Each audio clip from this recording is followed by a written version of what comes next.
And when the discourse reaches this point, after the human soul has been stirred by the living scenes of creation that it once passed over with dullness and heedlessness, and after the grandeur of these immense beings has been unveiled, submissive and servile to the command and majesty of their Creator, it then directs mankind to their Sustainer, who is the sole Sustainer, so that they may turn to him in humble supplication and reverent awe. It calls them to acknowledge his sovereignty over them and to uphold the bounds of their servitude to him, pledging not to transgress his authority nor corrupt the earth by abandoning his law for their own whims after he has set it aright through his divine way. Call upon your Sustainer with humility and in private, for truly he does not love the transgressors. And do not spread corruption on earth after it has been set aright, and call upon him with fear and hope, for verily the mercy of God is near to those who do good. This is guidance offered in the most suitable state of spiritual receptivity, a call to prayer and repentance, marked by humility and self-abasement, and conducted in private, not in loud clamour or ostentation. For a quiet, humble supplication is more befitting of the majesty of God, and more in harmony with the intimacy of the bond between the servant and his master. Muslim relates in his collection on the authority of Abu Musa, who said, "We were travelling with the Messenger of God, peace and blessings be upon him." In one version, it is during a campaign, and the people began raising their voices in glorification. The Messenger of God, peace and blessings be upon him, said, "O people, have mercy on yourselves, for you are not calling upon one who is deaf or absent. Rather, you are calling upon one who is all-hearing, ever near, and he is with you." This profound awareness of God's majesty and his nearness is what the Quranic method seeks to cultivate here, manifesting itself in the practical reality of prayer. For the one who truly feels God's majesty would be ashamed to shout loudly in supplication, and the one who truly believes in God's nearness would find no need for such shouting.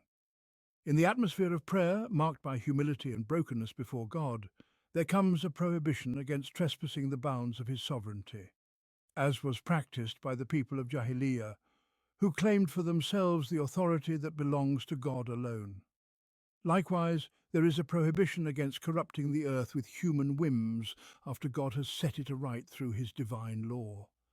A soul that prays in humility and awe to the ever-near, the responsive one, will not transgress, nor will it spread corruption on earth after it has been set aright. For there is an intrinsic connection between the state of the heart and its outward actions, and the Quranic method attends to the fluctuations of hearts and the stirrings of souls, for it is the method of the one who created and who knows his creation, the one who is all subtle, all aware, and call upon him with fear and hope, fear of his wrath and punishment, and hope for his pleasure and reward.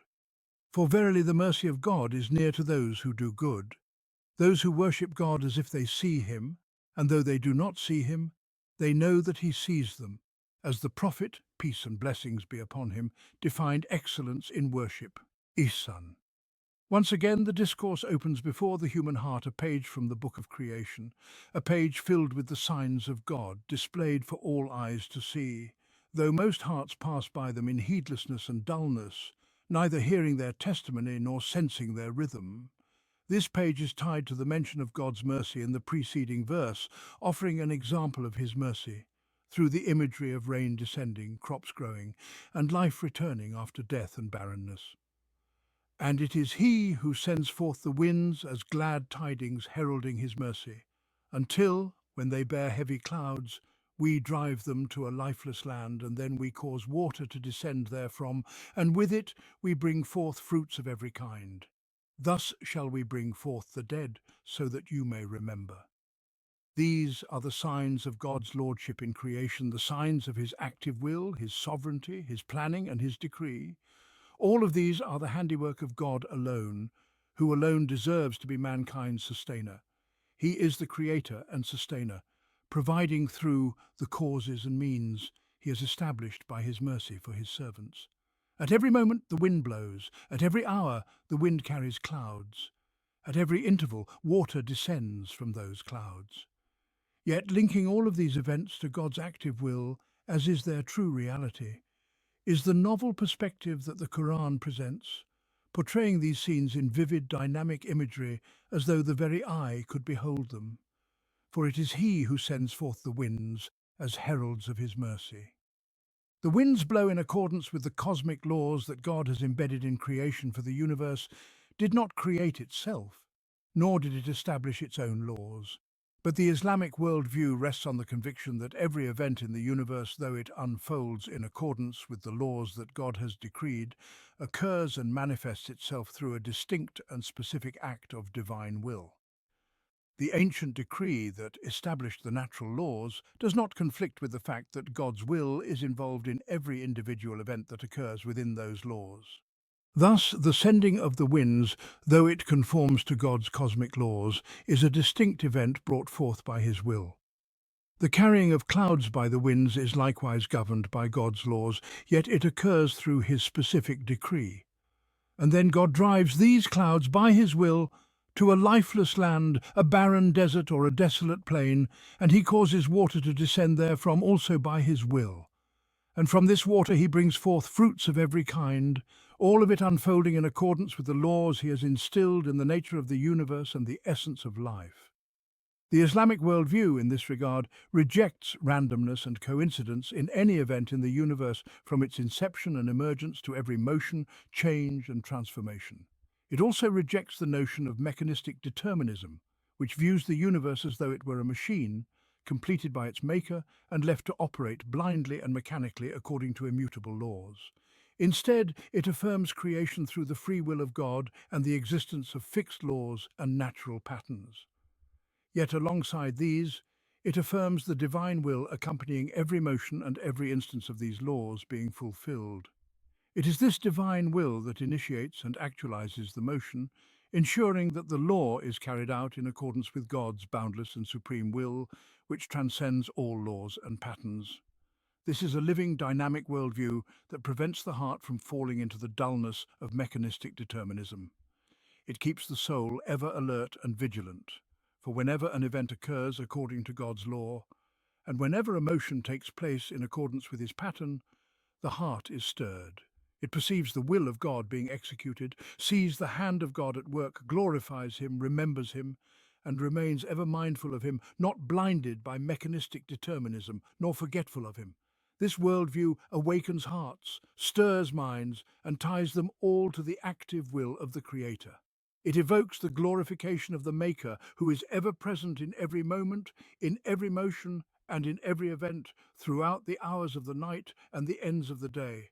Thus, the Quranic discourse ties the reality of life emerging by God's will and decree on this earth to the reality of the resurrection to come, which will likewise be brought about by his will and decree, in a manner witnessed by the living in the emergence of life on earth. Thus shall we bring forth the dead, so that you may remember. The miracle of life is, in essence, one and the same, regardless of its outward forms, manifestations, or circumstances. This is what the concluding remark suggests. Just as God brings forth life from lifelessness on this earth, so too will he bring forth life from death at the end of time. The same will that breathes life into the forms and shapes of creation in this world is the same will that will restore life to the dead. The same decree that brings forth life from barrenness in this world is the very decree that will ensure the return of life to the dead in the hereafter. Perhaps you may recall, for indeed people often forget this manifest truth and become immersed in delusions and illusions, and thus the narrative concludes this journey through the horizons of the universe and the mysteries of existence with an allegory, a parable that speaks of the pure and the corrupt among hearts. This parable is drawn directly from the imagery of the scene presented, maintaining harmony between the visions and the realities, the natures and the truths.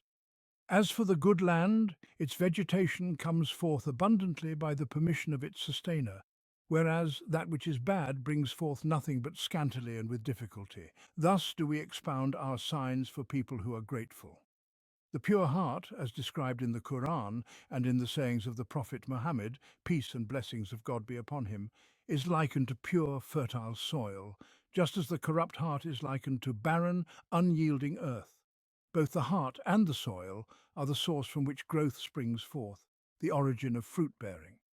The heart yields intentions and emotions, reactions and responses, aspirations and resolutions, and ultimately deeds that leave their mark upon the fabric of life. The soil in turn yields crops and fruits of diverse forms, colours, tastes and types. As for the good land, its vegetation comes forth abundantly by the permission of its sustainer. Good and wholesome, its growth is easy and effortless, its yield generous and abundant, whereas that which is bad brings forth nothing but scantily and with difficulty, causing harm and hardship, its growth marred by resistance and toil. Thus guidance, signs, admonition and counsel descend upon the heart as rain descends upon the soil. If the heart is pure like the good land, it opens itself in welcome, receives with gratitude, and blossoms with goodness. But if the heart is corrupt and evil, like the barren and inhospitable soil, it remains closed, hardened and resistant, giving rise to nothing but evil, harm and corruption. It produces thorns and affliction, just as barren soil yields only hardship. Thus do we expound our signs for people who are grateful. Gratitude springs forth from a pure heart, bearing witness to a willingness to receive, to be moved and to respond in kind. And it is for these grateful ones, those who receive and respond with goodness, that the signs are expounded. They are the ones who benefit from them, who are attuned to them, and who reform themselves and the world around them through them. Gratitude is a theme that runs throughout this surah, recurring time and again like the motifs of warning and remembrance. We have already encountered this expression earlier in the narrative, and we shall encounter it again in what follows. It is among the defining features of this surah's language, alongside its themes of warning and remembrance. Indeed, we sent Noah to his people, and he said, "O my people, worship God. You have no deity other than him. Truly, I fear for you the punishment of a tremendous day." 59. But the leaders of his people said, "Indeed, we see you to be in manifest error." 60. He replied, "O my people, there is no error in me, but I am a messenger from the sustainer of all worlds." 61.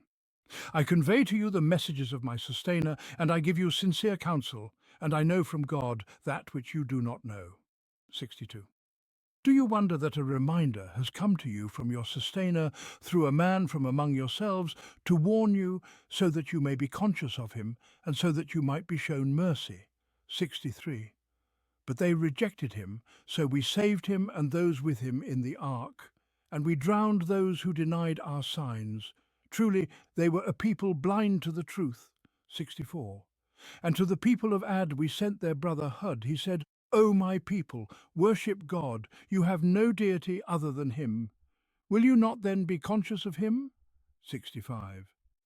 The leaders among his people, those who denied the truth, said, "Indeed, we see you as foolish, and we think you are telling lies." 66. He replied, "O my people, there is no foolishness in me, but I am a messenger from the sustainer of all worlds." 67.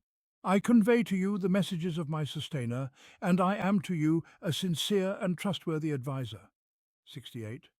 Do you wonder that a reminder has come to you from your sustainer through a man from among yourselves to warn you?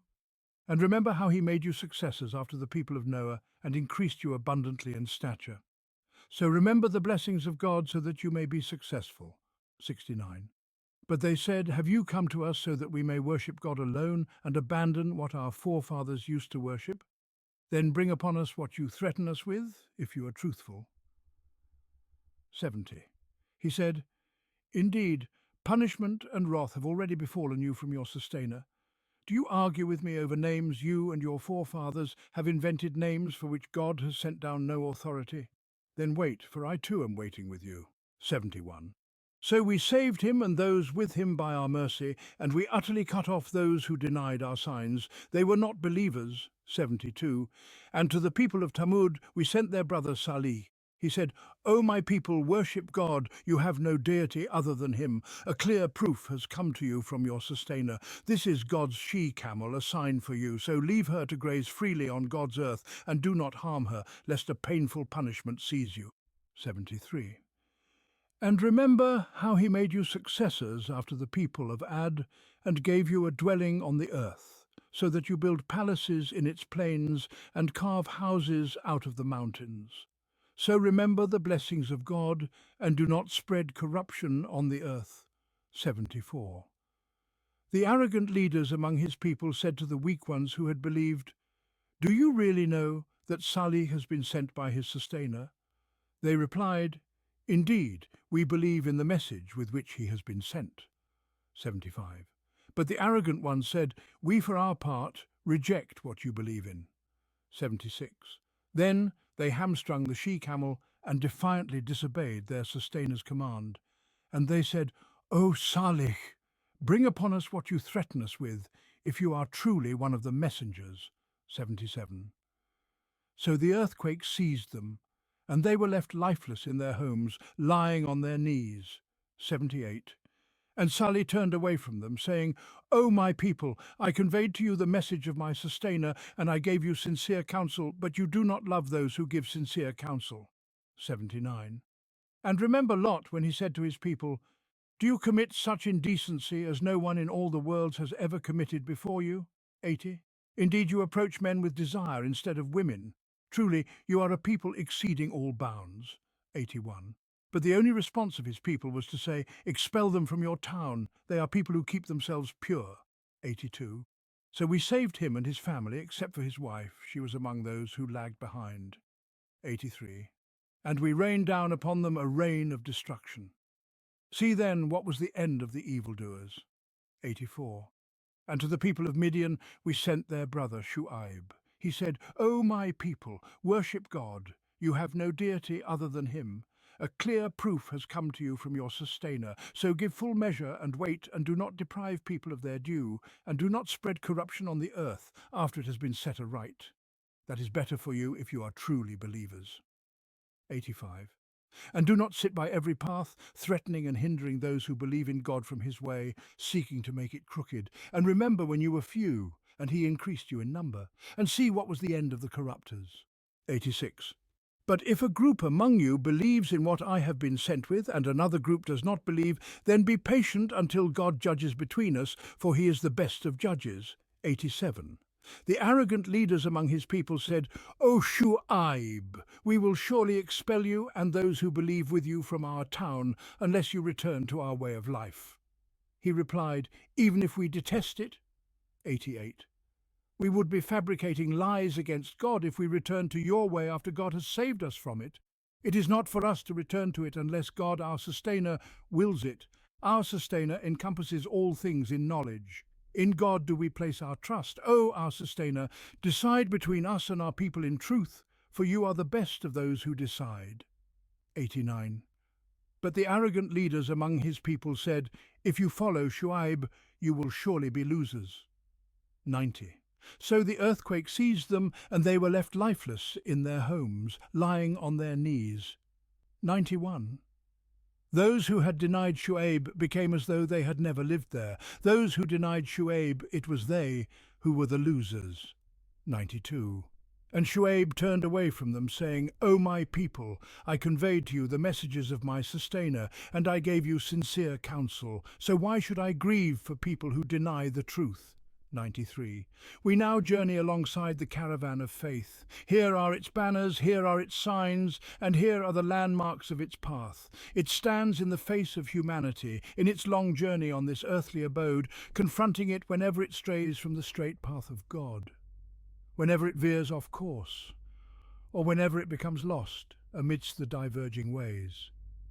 Under the pressure of desires, driven by the reins of Satan, humanity is led astray.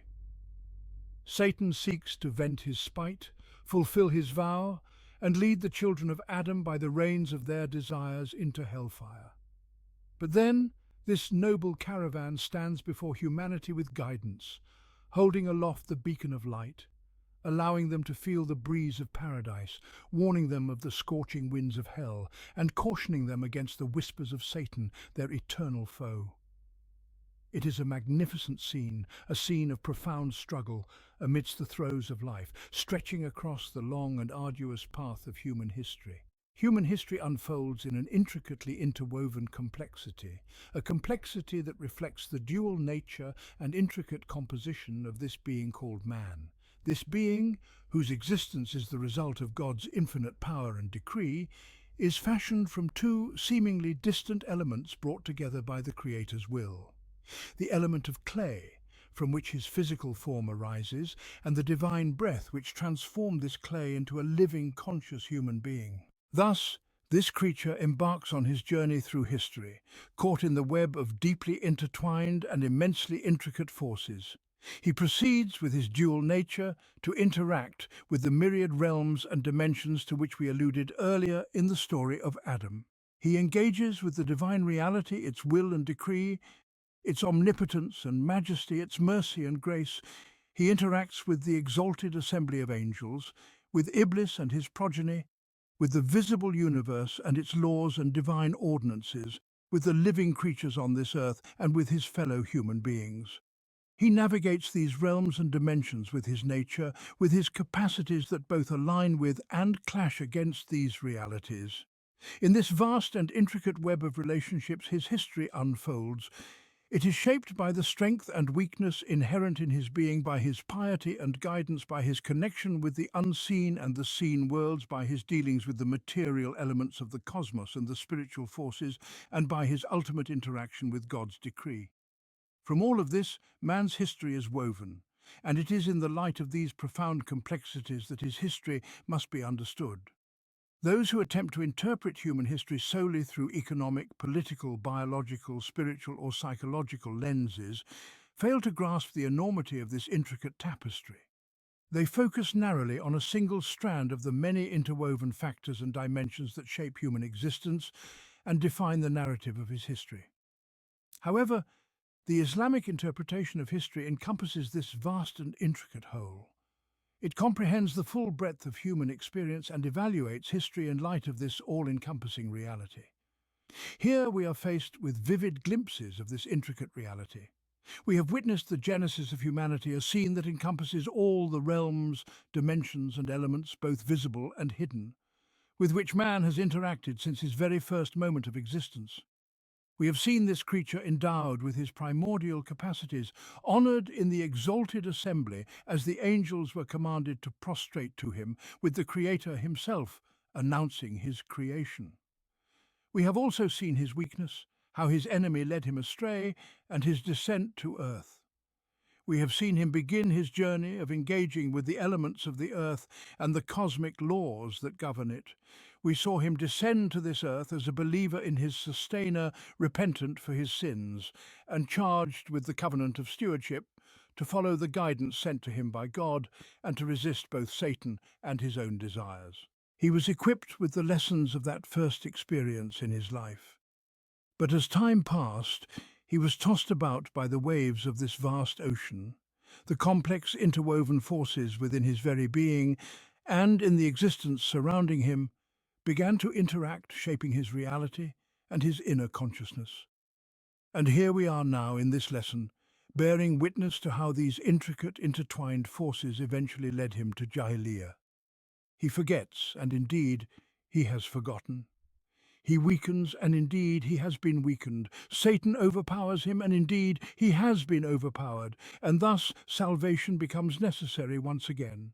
He descended to this earth guided, repentant and monotheistic. Yet here we see him now, lost, fabricating lies and associating others with God.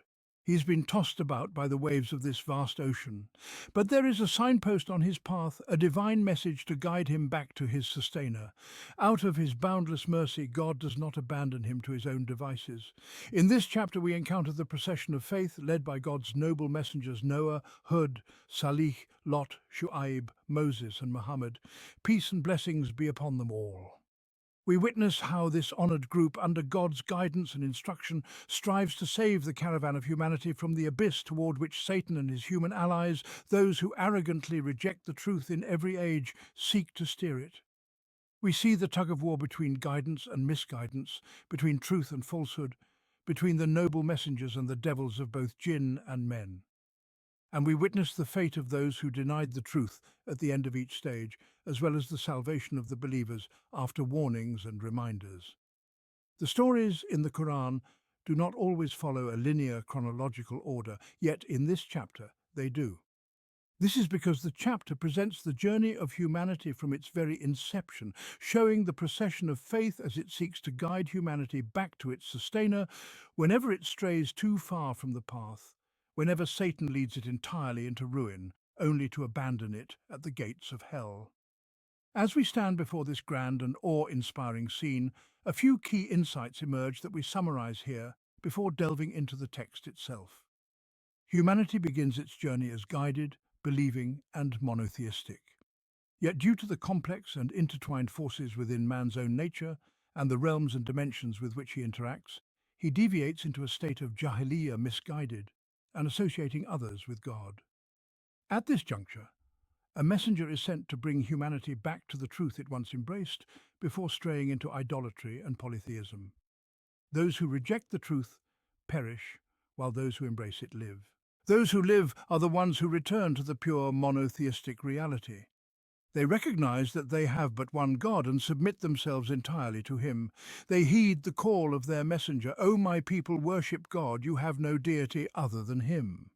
This singular truth forms the foundation of God's religion and the mission of all his messengers throughout history.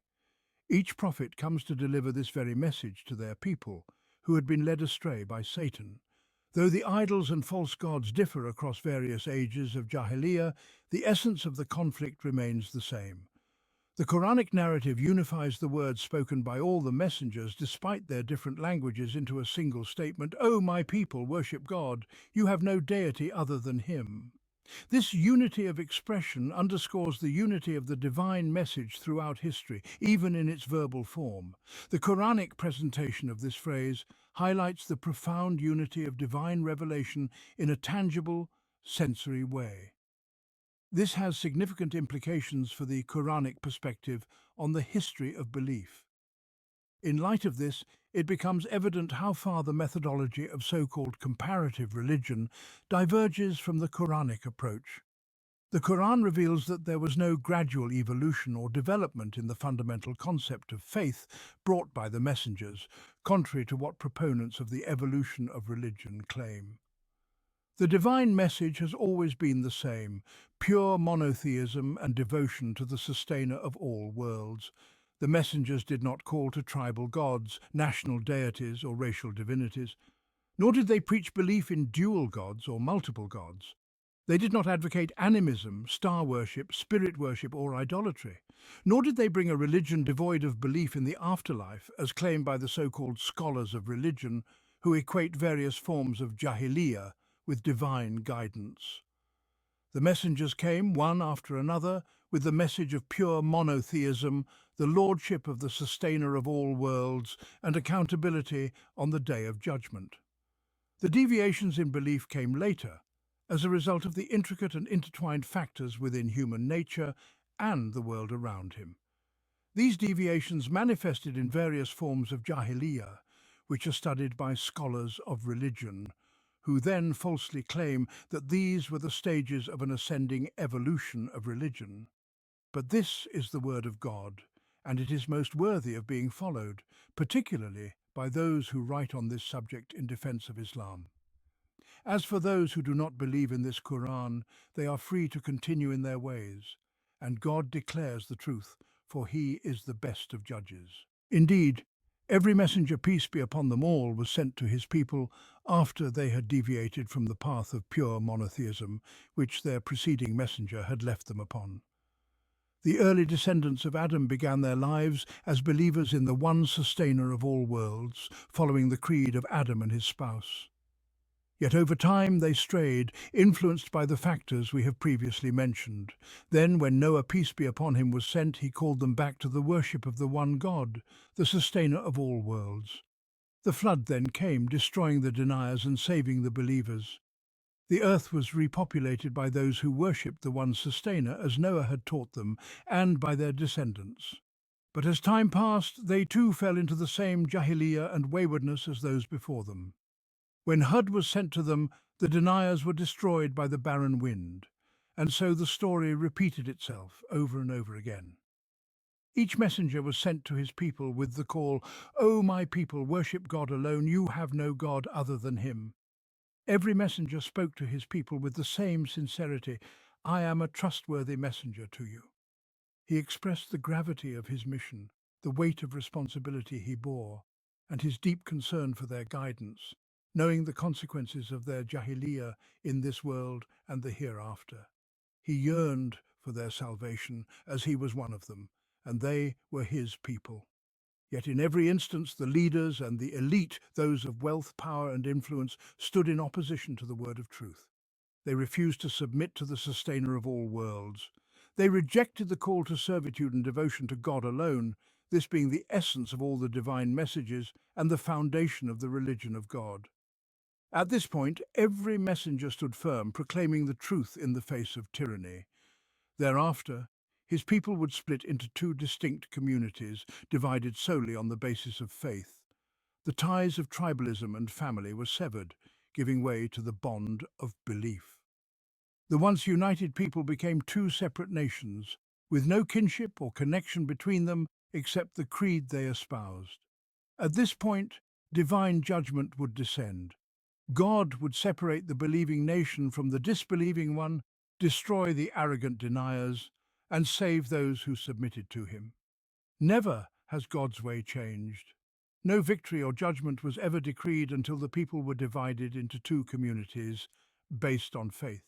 And never did divine intervention come until the believers openly declared their servitude to God alone, stood firm in the face of tyranny, and announced their separation from those who rejected faith. This is the testimony of the history of God's call throughout the ages. The focus of every divine message was singular, to bring all people into servitude to their sustainer alone, the sustainer of all worlds. This submission to the one God and the rejection of the false authorities that claim dominion is the foundational principle upon which everything good in human life is built. The Quran mentions few details beyond this essential foundation, for every aspect of religion stems from and ultimately returns to this central truth. The immense significance of this principle in the divine perspective is what led the Quranic method to emphasize, highlight and repeat it so profoundly in its recounting of the procession of faith indeed throughout the entirety of the Quran. As we noted when introducing Surah Al-An'am, this was the primary theme of the Meccan Qur'an, and it remained a central theme in the Medinan Qur'an whenever occasions for legislation or guidance arose. This religion has both a truth and a method for presenting that truth. The method of this faith is no less genuine or essential than the truth itself. We must understand the essential truth brought by this religion, and we must adhere to the method by which it was presented. This method places great emphasis on highlighting, repeating, and affirming the oneness of divine authority. Hence, in the stories of this surah, this central principle is underscored and brought into focus again and again. These narratives portray the nature of faith and disbelief in the human soul, offering repeated examples of hearts inclined toward belief and hearts predisposed to disbelief. Those who believed in every messenger were those whose hearts were free of arrogance when it came to submitting to God and obeying his messenger. They did not find it strange that God had chosen one of their own to convey his message and warn them. As for those who disbelieved in every messenger, they were the ones who were filled with pride and arrogance. They refused to relinquish the authority they had unlawfully seized for themselves, to acknowledge the sovereignty of God, the creator and sustainer of all. They could not bear to listen to someone from among them. These disbelievers were always the elite, the rulers, the chiefs, the wealthy, and the powerful within their communities. This highlights the core struggle of this religion, the struggle over authority and sovereignty. The elite always sensed the implications of the messenger's call. O my people, worship God alone, you have no God other than him. Indeed, I am a messenger from the sustainer of all worlds. They understood that the divine oneness of worship and the comprehensive lordship of God meant first and foremost that the authority they had usurped must be returned to its rightful owner God, the sustainer of all worlds. This was the reason for their resistance, which they pursued even unto their own destruction. Their obsession with power was so deeply ingrained that they learned nothing from the fate of those before them and blindly followed the same path to ruin, both in this world and in the hereafter.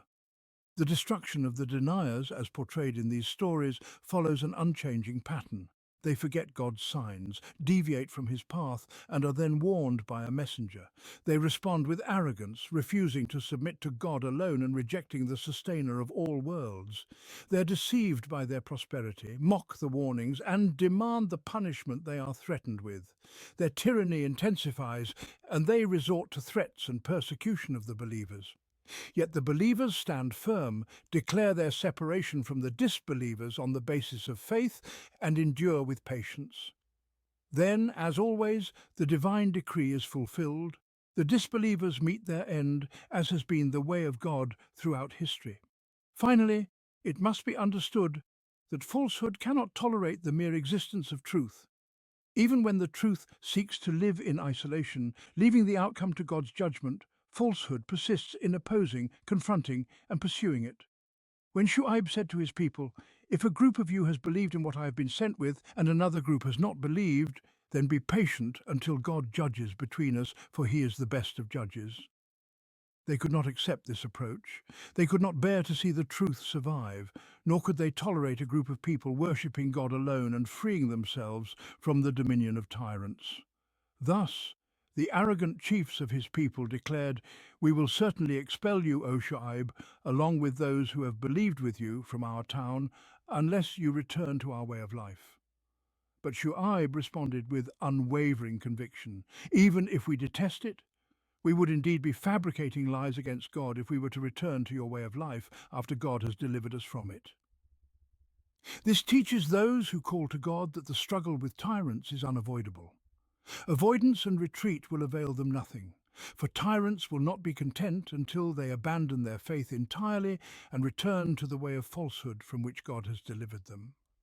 God's deliverance begins from the moment their hearts reject submission to tyrants and devote themselves fully to the dominion of God alone.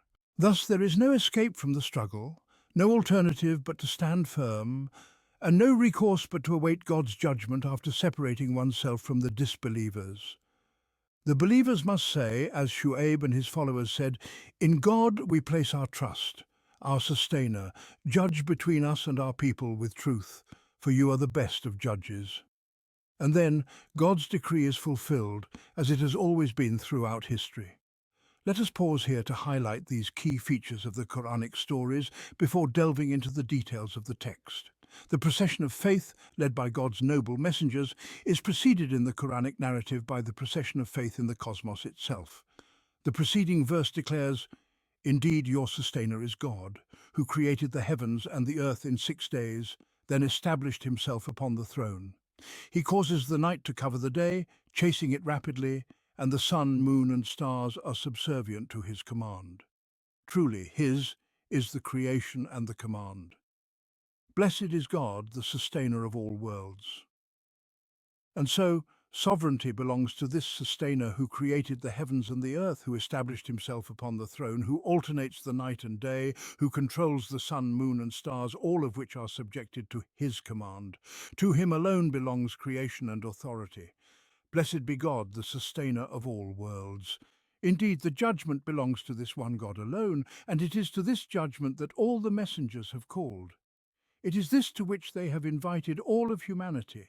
Every time Satan lay in ambush upon God's path, misleading them, turning them back to Jahiliyyah, a state that manifests itself in various forms, but is always marked by associating others with God in his lordship. The Quranic method frequently links the servitude of this universe to God, with the call for humanity to align themselves with the cosmos in which they live and to submit to God, as the whole universe has submitted to him and moves obediently by his command. For this invocation of such a universal truth is sufficient to stir the human heart, to shake it from within, and to urge it to join the harmony of worshipful obedience, so that it alone does not remain discordant in the entire system of existence. The noble messengers do not call humanity to something foreign or strange. They call them instead to the very foundation upon which all existence is based, to the truth embedded in the essence of this universe, a truth deeply ingrained in human nature itself, a truth that speaks through the human soul when it is not warped by desires or led astray by Satan, far from its original intrinsic reality.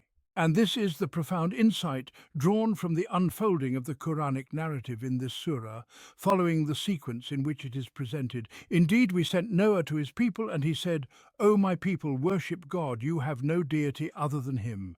Indeed, I fear for you the punishment of a great day." But the chieftains among his people said, "Indeed, we see you in manifest error." He replied, "O my people, there is no error within me, but I am a messenger from the sustainer of all worlds. I convey to you the messages of my sustainer, and I offer you sincere counsel, and I know from God that which you do not know. Do you marvel that a reminder from your sustainer has come to you through a man from among yourselves, that he may warn you, and so that you might become conscious of God, and that you may receive his mercy?" But they rejected him, and so we saved him and those with him in the ark, and we drowned those who denied our signs. Indeed, they were a blind people. Here, the story is presented briefly. It does not include the detailed accounts found elsewhere in the Qur'an, such as in Surah Hud or Surah Noah. The objective here is to highlight the key themes we have already spoken of: the nature of faith, the method of conveying the message, the people's reception of it, the emotions of the messenger, and the fulfillment of the warning. Thus, only those parts of the story that underscore these themes are mentioned, in keeping with the Quranic storytelling method. Indeed, we sent Noah to his people. This is in accordance with God's way of sending every messenger from among his own people, speaking their language, to win over the hearts of those whose innate nature has not yet been corrupted, and to make communication and understanding easier for humanity. Yet, those whose nature has been corrupted marvel at this divine wisdom, refusing to respond and arrogantly rejecting the idea of believing in a human being like themselves. They demand instead that angels bring them the message. But such demands are merely pretexts, for they would not have accepted the guidance no matter how it came to them. Indeed, we sent Noah to his people, and he said, "O my people, worship God, you have no deity other than him." This is the unchanging message, the foundation of this faith without which it cannot exist. It is the cornerstone of human life itself, which cannot stand upon any other basis. It is the guarantee of a unified direction, a unified purpose, and a unified bond.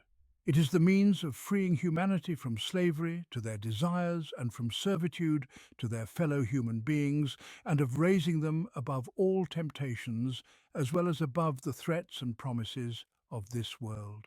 The religion of God is a way of life whose foundation is that all authority in human life belongs solely to God. This is the essence of worshipping God alone and having no deity other than him. Authority is reflected in the belief that he alone is sustainer over all existence, its creator and sustainer, who governs it through his power and wisdom. It is also reflected in the belief that he is the sustainer of humanity, their creator and manager, who directs their affairs through his power and wisdom. On the same level, it is manifested in the belief that God is the sole legislator for human beings in their practical worldly lives, and that their lives must be governed by his law and his commandments, expressed through acts of worship dedicated exclusively to him. All of this comes as one indivisible whole. To separate any part of it is to fall into shirk, associating others with God, which is to worship others alongside him or apart from him. Noah conveyed this singular message to his people and warned them of the consequences of denying it, with the concern of a compassionate brother advising his kin, and with the sincerity of a guide seeking the best for his people. Indeed, I fear for you the punishment of a great day. Here we observe that the faith brought by Noah, the most ancient of faiths, already included the belief in the hereafter, in the reckoning, and in the recompense on a momentous day. Noah feared for his people what awaited them on that day of punishment, and thus the difference becomes clear between God's method in establishing faith and the methods of those who wander blindly in the darkness, be they scholars of religion or their heedless followers, oblivious to the Quranic way. How, then, did the deviant and misguided among Noah's people respond to this pure, clear, and straightforward call? The chieftains among his people said, "Indeed, we see you in manifest error." They said this just as the idolaters of Arabia said of Muhammad, peace be upon him, that he had abandoned the religion of Abraham. Thus, the misguided descend to the depths of delusion, imagining the one calling them to guidance to be himself the misguided one. Indeed, such brazen arrogance accompanies the complete corruption of human nature. Thus the scales are upturned, the standards are obliterated, and desire becomes the arbiter, since the criterion is no longer God's standard, which is neither bent nor swayed. And what does the Jahiliyyah of today say about those who are guided by God's light? It calls them misguided, and applauds those who return to it with approval and acceptance. Truly, it celebrates those who sink back into its foul swamp and wallow in its mire. What does today's Jahiliyyah say of the girl who refuses to expose her body? And what does it say of the young man who recoils from cheap temptations? It brands their purity and self-respect as backwardness, regression, and provincialism. Today's Jahiliyyah employs all its tools of influence and media to drown their dignity and virtue in the mire in which it wallows. And what does this Jahiliyyah say of those whose aspirations rise above the madness of football matches, the hysteria of films, the absurdities of television and cinema, the frenzy of dance halls, and the vacuous frivolity of entertainment? It says they are rigid, closed-minded, and lacking in flexibility and culture. Then it seeks to drag them into its trivialities, wasting their lives in such emptiness. Ignorance is Jahiliyyah. It does not change except in its forms and circumstances. Noah refuted the accusation of being misguided, revealing to them the truth of his message and its divine source. He did not invent it from his own imagination or desires. He said, "O my people, there is no error within me, but I am a messenger from the sustainer of all worlds. I convey to you the messages of my sustainer, and I offer you sincere counsel, and I know from God that which you do not know." Here we sense a gap in the narrative, as though they were astonished that God should choose a messenger from among them, granting him knowledge from their sustainer that they themselves did not possess. This gap is implied by the verse that follows. "Do you marvel that a reminder from your sustainer has come to you through a man from among yourselves, that he may warn you, and so that you might become conscious of God, and that you may receive his mercy?" There is no cause for wonder in this choice, for this human being is, in himself, a wondrous creation. He interacts with all realms of existence and connects with his sustainer through that unique essence instilled in him by God's own breath.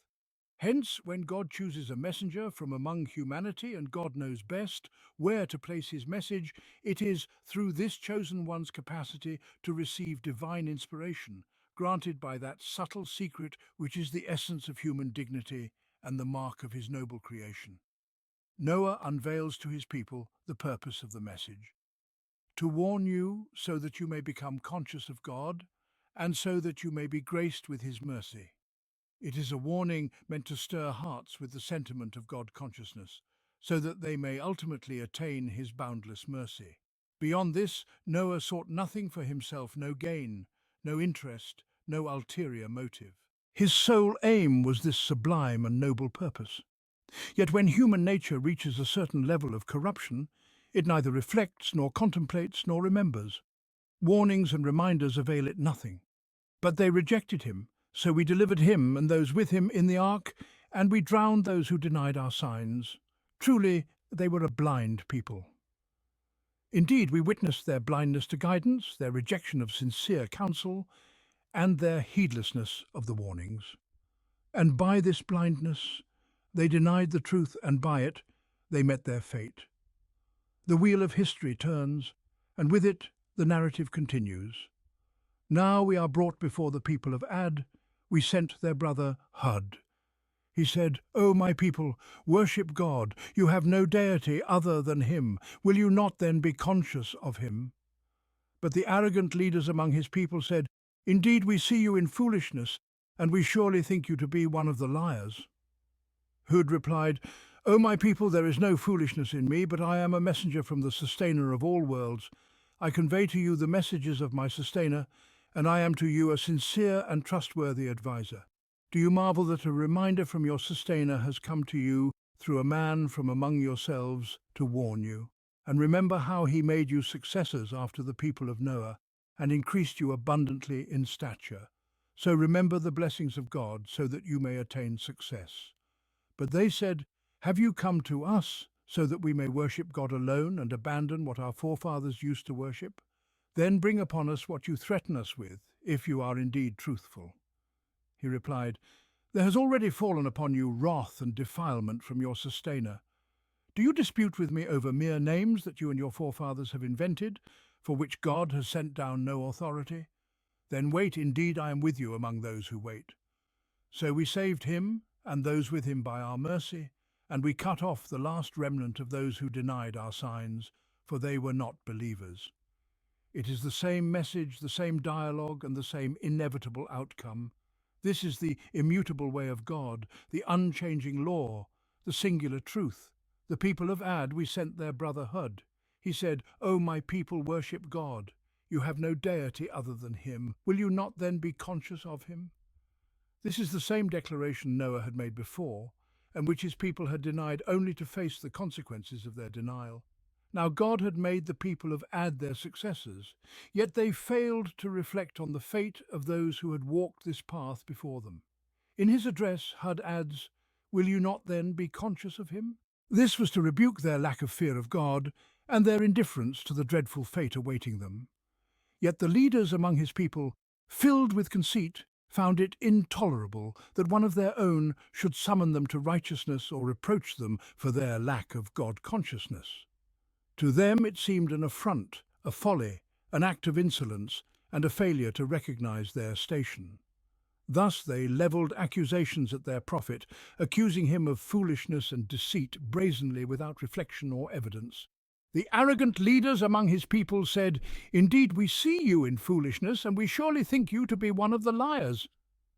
But Hud, with simplicity and sincerity, denied their accusations, just as Noah had denied similar accusations before. He revealed to them, as Noah had done, the source and purpose of his message, his sincerity in delivering it, and his trustworthiness in conveying it. He spoke with the tender affection of a well-wisher and the straightforward honesty of a faithful servant. "O my people, there is no foolishness in me, but I am a messenger from the sustainer of all worlds. I convey to you the messages of my sustainer, and I am to you a sincere and trustworthy adviser." Surely, as with Noah's people before them, the people of Hud must have marvelled at this divine choice and this message. Thus Hud repeats to them what Noah had said, as though the two prophets were of one spirit, embodied in two persons. "Do you marvel that a reminder from your sustainer has come to you through a man from among yourselves to warn you?" Then Hud builds upon this reminder with a reference to their specific reality, their succession to the people of Noah, their physical strength and towering stature born of their mountainous origins, and the dominion and power they had been granted. "And remember how he made you successors after the people of Noah, and increased you abundantly in stature. So remember the blessings of God, so that you may attain success." Indeed, such succession and strength should have inspired gratitude for God's blessings, a wariness of arrogance, and a fear of meeting the fate of those who had perished before them. For they had no guarantee that God's unchanging law, which follows a precise and immutable measure, would spare them. Gratitude for blessings inspires their remembrance, and remembering blessings leads to their preservation. Thus, gratitude becomes the key to success in both this world and the next. But when human nature is corrupted, it neither reflects nor contemplates nor remembers. Arrogance consumed the leaders of the people, who refused to consider the admonition, dismissed the guidance, and hastily demanded the punishment they were warned against, mocking the warning and finding the counsel burdensome. "Have you come to us so that we may worship God alone and abandon what our forefathers used to worship? Then bring upon us what you threaten us with, if you are indeed truthful." It was as though he had called them to some abhorrent act they couldn't bear to hear, let alone consider. "Have you come to us so that we may worship God alone and abandon what our forefathers used to worship?" This pitiful scene reveals the enslavement of hearts and minds to familiar realities.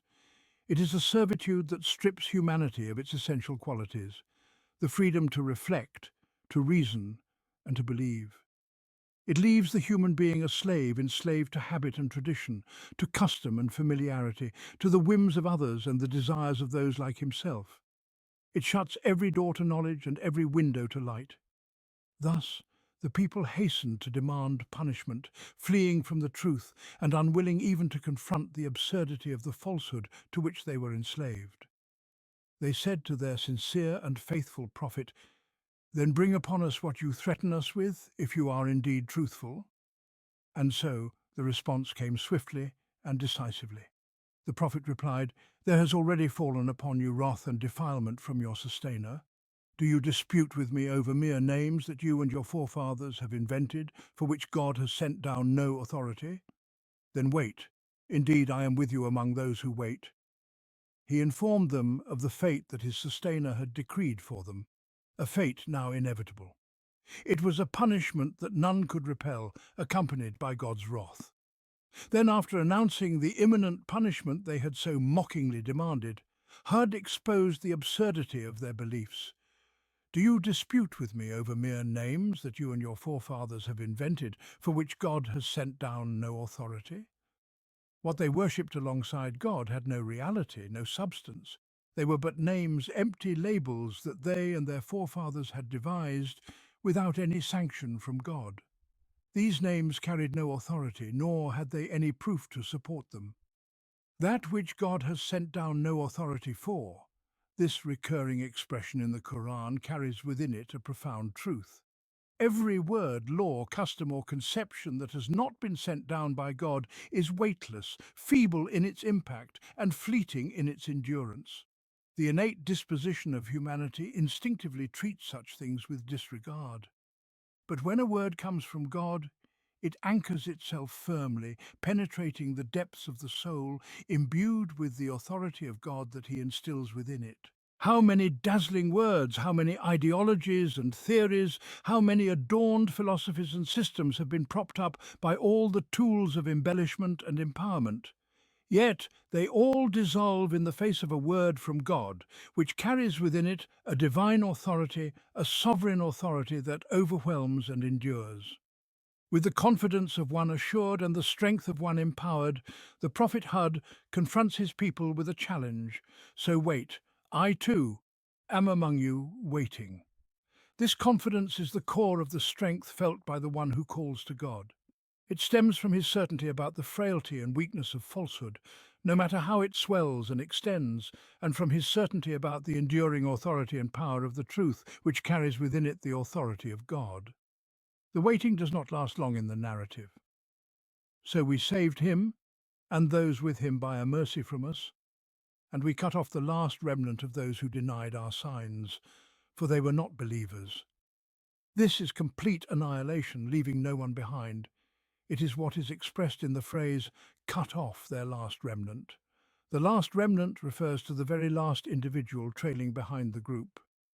And so, another chapter of the denier's story is closed. The warning is fulfilled once more, after the reminder has failed to move them. The narrative here does not delve into the details of this destruction as it does in other surahs. Instead, we remain in the shade of the text, which aims for a swift recounting without elaborating on details that belong to other passages. And to Thamud, their brother Salih, he said, "O my people, worship God. You have no deity other than him. There has come to you a clear sign from your sustainer. This is the she-camel of God, a sign for you. So let her graze in God's earth and do not harm her, lest a painful punishment seize you. And remember when he made you successors after Ad and settled you in the land, building palaces in its plains and carving out homes in the mountains. So remember the blessings of God and do not spread corruption in the land." The arrogant leaders among his people said to those who had been deemed weak, to those who believed, "Do you know that Salih has been sent by his sustainer?" They replied, "Indeed, we believe in what he has been sent with." The arrogant ones said, "We disbelieve in what you believe."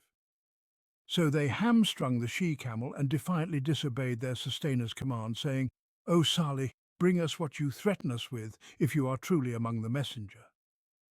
Then the earthquake seized them, and they were left in their homes, fallen lifeless upon their knees. Salih turned away from them and said, "O my people, I conveyed to you the message of my sustainer and gave you sincere advice, but you do not love those who give advice." Here unfolds yet another chapter in the story of humanity, as it journeys through the currents of history, a new regression into Jahiliyyah, another scene of the eternal confrontation between truth and falsehood, and yet another moment of reckoning for the deniers. And to Thamud, their brother Salih, he said, "O my people, worship God, you have no deity other than him." This is the same timeless word with which creation began and to which it shall return. It is the same unified message in belief, orientation, confrontation, and proclamation. Here, however, the narrative introduces the miracle that accompanied Salih's call, a miracle requested by his people to affirm his truthfulness. "There has come to you a clear sign from your sustainer. This is the she-camel of God, a sign for you." The narrative, seeking to present the call and its consequences swiftly, does not elaborate on their request for this extraordinary sign. Instead, it simply declares its presence following the call. Nor does it provide detailed descriptions of the she-camel beyond stating that it is a sign from their sustainer, a she-camel belonging to God, carrying a message from him. From this attribution, we understand that the she-camel was not an ordinary one, or that it was brought forth in an extraordinary manner, making it a clear sign from their sustainer.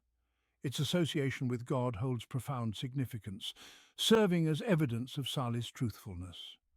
Beyond this, we add nothing that has not been explicitly mentioned in this reliable source. The mention itself suffices, and we proceed with the text, immersing ourselves in its shades. "So let her graze in God's earth and do not harm her, lest a painful punishment seize you." It is the she-camel of God, grazing in the earth of God. If they harm her, the forewarning of a dire fate looms. After presenting the sign and warning of its consequence, Salih turns to advising his people, urging them to reflect, remember, and consider the fate of those who came before them, while expressing gratitude for the blessings of succession they now enjoy. "And remember when he made you successors after Ad and settled you in the land, building palaces in its plains and carving out homes in the mountains. So remember the blessings of God and do not spread corruption in the land." The narrative here does not specify the location of Thamud's dwelling, but in another surah it is mentioned that they lived in Al-Hijr, a region between the Hijaz and Sham. From Salih's reminder, we glimpse the blessings and empowerment granted to Thamud, as well as the nature of their homeland. It was a place of plains and mountains, where they built palaces in the open fields and carved out homes from the rocks of the mountains, a clear indication of an advanced civilization, as described succinctly in this text. Salih reminds them of God's favour in making them successors after Ad, even if they were not in the same land. It seems, however, that they were the next great civilization after Ad, with their influence extending beyond Al-Hijr. Thus, they became successors with power and authority over the earth. Salih warns them against spreading corruption, deluded by their strength and dominion, while the fate of the past people of Ad stands as a vivid reminder before them. Here, too, the narrative omits details for the sake of brevity. A group among Salih's people believed, while another group arrogantly rejected him. The leaders, as always, were the last to accept a call that would strip them of their earthly power and return it to the one God, sustainer of all worlds. Inevitably, they sought to intimidate and test the faith of those believers who had liberated themselves from the chains of tyranny by submitting to God alone, thereby freeing themselves from servitude to other human beings. Thus we see the arrogant leaders of Salih's people confronting the weak among the believers, attempting to frighten and mock them. The arrogant leaders among his people said to those who had been deemed weak, to those who believed, "Do you know that Salih has been sent by his sustainer?" It is clear that this question was intended to intimidate and ridicule, to express disdain for their belief in Salih and their acceptance of his claim to be a messenger of God. But the weak were no longer weak. Faith in God had poured strength into their hearts, confidence into their souls, and assurance into their reasoning. They were certain of their path, so what effect could threats and mockery have on them? What weight could intimidation and scorn carry? Who were the arrogant chieftains? They said, "Indeed, we do not believe in that with which he has been sent." Thus, the chieftains of the people made their position clear, in a manner that bore the tone of menace and defiance. "We disbelieve in that which you have believed." This, despite the clear proof that had been brought to them by Salih, a proof so manifest that it left no room for doubt in the heart of any sincere seeker. But it was not proof that the chieftains lacked in order to believe. No, it was the authority of divine judgment, the sovereignty of the one sustainer that threatened their self-proclaimed dominion. It was the question of ultimate authority and power that struck at the root of their arrogance. It was the insatiable desire for dominion deeply embedded in human nature. It was Satan himself who led these misguided ones by the reins of their pride. And they did not stop at words. They followed their defiance with deeds. They attacked the she-camel of God, a miracle sent to them as a sign of the truth of their prophet's message, a creature their prophet had explicitly warned them not to harm, lest a grievous punishment overtake them. Yet they slaughtered the she-camel in brazen disobedience to their sustainer''s command. And they said to Salih, "Bring upon us that which you threaten us with, if you are indeed among the messengers." Such was the insolence that accompanied their rebellion. The Quranic description captures their defiance with the word ator, arrogant disobedience, highlighting their audacious pride and disregard for the divine warning. It portrays the psychological state of rebellion, expressed in their challenge to hasten the punishment they were warned of, mocking its severity. The narrative wastes no time in announcing their fate, nor does it dwell on unnecessary details. Then the earthquake overtook them, and they lay lifeless in their homes, prostrate. The earthquake and their prostration in death were a fitting recompense for their arrogance and defiance. The trembling of the earth was accompanied by sheer terror, and the sight of their prostrate bodies depicted their utter helplessness. How fitting it is for the arrogant to tremble, and how just it is for the aggressors to be rendered powerless. It was a punishment that perfectly matched their deeds. The Quranic account leaves them in this state, prostrate, painting for us the image of Salih, the prophet they had denied and defied. And he turned away from them, saying, "O my people, I conveyed to you the message of my sustainer and gave you sincere counsel, but you do not love those who give sincere counsel." Here, Salih bears witness to the fidelity of his mission, to the earnestness of his counsel, and to his innocence regarding the fate that his people had brought upon themselves through their arrogance and denial. Thus, another chapter in the history of the deniers of truth is closed. The warning, after repeated reminders, has come to pass, and so the wheel of history turns. Now we are brought to the time of Ibrahim, peace be upon him. But the narrative here does not delve into the story of Ibrahim, for the focus remains on the fate of those who rejected the truth, aligning with the earlier verse. "And how many a township have we destroyed, our punishment overtaking them by night or while they were resting at noon?" The stories that follow are a detailed elucidation of this general statement about the destruction of those who denied the warnings. As for the people of Ibrahim, they were not destroyed, for Ibrahim, peace be upon him, did not pray for their destruction. Rather, he chose to distance himself from them and their false deities. Here, instead, the narrative shifts to the story of Lut, peace be upon him, the nephew and contemporary of Ibrahim, with its warnings, denials, and ultimate destruction. This aligns with the theme of the surah in the Quranic style. And Lut, when he said to his people, "Do you commit such abomination as no one in all the worlds has ever committed before you? Truly, you approach men with lust instead of women. Nay, you are a people bound in excess." But the response of his people was nothing but mockery and rejection. "Expel them from your town, for they are people who keep themselves pure." Thus, we saved him and his family except for his wife, who was among those who stayed behind, and we rained down upon them a rain of destruction. So behold the end of the evildoers. The story of Lut's people reveals a specific kind of deviation from human nature and brings to light another dimension of rebellion. While the previous stories revolved around the rejection of divine unity and sovereignty, this story highlights a deviation that is, in truth, not far removed from the issue of faith and monotheism. Belief in the one God naturally leads to submission to his laws and decrees, and it is by God's decree that humanity was created as male and female, two complementary halves of one soul. Through this complementarity, human life is perpetuated, for procreation can only occur through the union of man and woman. God, in his wisdom, designed them physically and emotionally to fulfill this purpose, endowing them with a deep sense of pleasure and a natural inclination toward one another. This pleasure serves not only as a means to fulfill divine purpose, but also as a motivation to endure the challenges of raising offspring, pregnancy, childbirth, nursing, and the long years of care that human children require. This is the divine order, rooted in wisdom and benevolence. To deviate from it is to rebel against God's design and to reject his guidance. The deviation of Lut's people was unmistakable. He confronted them directly, declaring their act to be a perversion unlike any that had ever been seen before. "Do you commit such abomination as no one in all the worlds has ever committed before you? Truly you approach men with lust instead of women. Nay, you are a people bound in excess."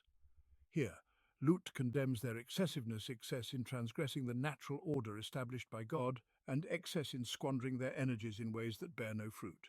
Their actions were driven by pure lust, devoid of the higher purpose for which God created human beings. This was not mere immorality, it was a corruption of the innate nature with which God had endowed them. True morality in Islam is synonymous with the natural disposition. It is untainted by deviation or corruption. The physical and emotional makeup of woman is uniquely suited to fulfill the innate needs of man and vice versa. Their union is not merely about physical gratification, but about fulfilling God's purpose in the continuation of life. The pleasure that accompanies this union is a blessing from God, designed to balance the hardships of raising a family and ensuring the survival of the human race. In contrast, the physical and emotional makeup of a man is utterly unsuited for union with another man. The very thought of such an act offends the natural disposition of a sound soul. This deviation, then, is not merely a moral failing, but a profound spiritual and existential rebellion. It is no surprise, then, that societies detached from the belief in God and his guidance, such as modern Europe and America, have seen such deviations spread unchecked. These societies, unmoored from the anchor of divine guidance, have embraced this aberration not as an anomaly, but as a norm. And behind this normalization lies a deliberate agenda driven by forces that seek to undermine human dignity and destroy the moral fabric of society. Among these are the Jewish-controlled media and organizations that seek, as outlined in the protocols of the Elders of Zion, to corrupt non-Jewish societies through moral and spiritual decay. One of their claims has been that the seclusion of women leads to such unnatural perversions. Yet the reality belies this claim. In societies where unrestricted mingling between men and women is the norm, such as in Europe and America, the prevalence of these unnatural acts has only increased. Indeed, the removal of all restraints has led to an unprecedented spread of deviance affecting not only men but women as well. For those who remain blind to these realities, let them consult studies such as the Kinsey reports on sexual behavior in America, which lay bare the extent of this moral decay. Yet, these forces, driven by their agendas, continue to propagate their lies, blaming the modesty of women for the very corruption they themselves have sown. And so we return to the people of Lut. Their response to their prophet was not repentance but defiance. Their hearts, consumed by corruption, rejected the truth and mocked those who sought to guide them. And the response of his people was nothing but this: "Expel them from your town, for they are people who keep themselves pure." How strange! Is one who strives for purity to be driven out of the town, so the polluted and defiled may remain? Yet why should we marvel? Is this not precisely what modern Jahiliyyah does? Does it not persecute those who strive for purity, those who refuse to immerse themselves in the filth that corrupt societies wallow in, while calling it progress and liberation, whether of women or otherwise? Does it not hound them in their livelihoods, their persons, their wealth, their thoughts and their beliefs? Does it not find their purity intolerable? For it can only accommodate and welcome the sullied, the defiled, the debased. Such is the logic of Jahiliyyah in every age. The conclusion of the story is presented swiftly, without elaboration or length, unlike other narratives in the Quranic context. So we saved him and his family except for his wife, who was among those who stayed behind, and we rained down upon them a rain. Behold then what was the fate of the evildoers. Quran 7, 83, 84. It was deliverance for those threatened by the wrongdoers, and a decisive separation between the people based on belief and methodology. Even his wife, though she was the closest of people to him, was not spared destruction, for her bond was with the doomed transgressors in creed and conduct. And so they were overwhelmed by a destructive rainstorm accompanied by tempests. Was this deluge a torrent of water unleashed to cleanse the earth of the filth in which they had lived and perished? Whatever the case, yet another page was turned in the record of those who denied the truth and committed crimes. We now turn to the final page of the records of those defiant communities from that era of history, the story of the people of Madian and their brother Shu'aib. And to the people of Madian we sent their brother Shu'aib. He said, O my people, worship God alone. You have no deity other than him. A clear proof has come to you from your sustainer. So give full measure and weight, and do not diminish people's due, and do not spread corruption on earth after it has been set aright. That is better for you if you are truly believers. And do not sit on every path, threatening and turning away those who believe in God from his way, seeking to make it crooked. And remember when you were few, and he multiplied you, and behold, what was the fate of the corrupters. Quran 7, 85, 86. And if a group of you has believed in what I have been sent with, while another group has not believed, then be patient until God judges between us, and he is the best of judges. Quran 7, 87. The arrogant leaders among his people said, We will surely expel you, O Shu'aib, and those who believe with you from our town unless you return to our way of life. He said, Even if we detest it, we would indeed be inventing a lie against God if we were to return to your way of life after God has saved us from it. It is not for us to return to it unless God, our sustainer, so wills. Our sustainer encompasses all things in knowledge. In God we place our trust. Our sustainer decide between us and our people with truth, for you are the best of those who decide. Quran 7, 88, 89. The leaders among his people who disbelieved said, If you follow Shu'aib, you will surely be losers. Quran 7, 90. Then the earthquake seized them, and by morning they were lying lifeless in their homes. Those who denied Shu'aib as though they had never prospered therein were the ones who lost utterly. And so Shu'aib turned away from them and said, O my people, I conveyed to you the messages of my sustainer, and I gave you sincere advice. So how could I grieve for a people who persist in disbelief? Quran 7, 91, 93. We find that this story is somewhat lengthier than its counterparts in this context, as it addresses not only matters of belief, but also issues of ethical conduct and transactions. Yet it retains the method of brief narration characteristic of this context. And to the people of Madian, their brother Shu'aib said, O my people, worship God alone, you have no deity other than him. Quran 7:85. This is the unchanging foundation of the divine call, constant and unaltered. Thereafter, some details of his message are provided. A clear proof has come to you from your sustainer. Quran 7:85. The text does not specify the nature of this proof as it does in the story of Salih, nor do we find it defined in other accounts of this story in the Qur'an. However, the text implies that there was a clear sign brought by Shu'aib to establish that he was indeed sent by God. Based on this proof, Shu'aib commands his people to act justly, give full measure and weight, avoid corruption, and desist from obstructing others. So give full measure and weight, and do not diminish people's due, and do not spread corruption on earth after it has been set aright. That is better for you if you are truly believers. And do not sit on every path, threatening and turning away those who believe in God from his way, seeking to make it crooked. And remember when you were few, and he multiplied you. And behold what was the fate of the corrupters. Quran 7, 85, 86. From these prohibitions we discern that the people of Shu'aib were polytheists who did not worship God alone, but associated others with him in his authority. They did not adhere to God's just laws in their dealings, but instead devised their own rules. Perhaps their polytheism manifested in this very trait. Consequently, they were dishonest in trade and corrupt upon the earth, even resorting to highway robbery to exploit others. They were oppressors who sought to lead those who believed astray, turning them away from the straight path of God and disdaining the uprightness that marks God's way. They desired the path to be crooked, deviating from the straight course ordained by God.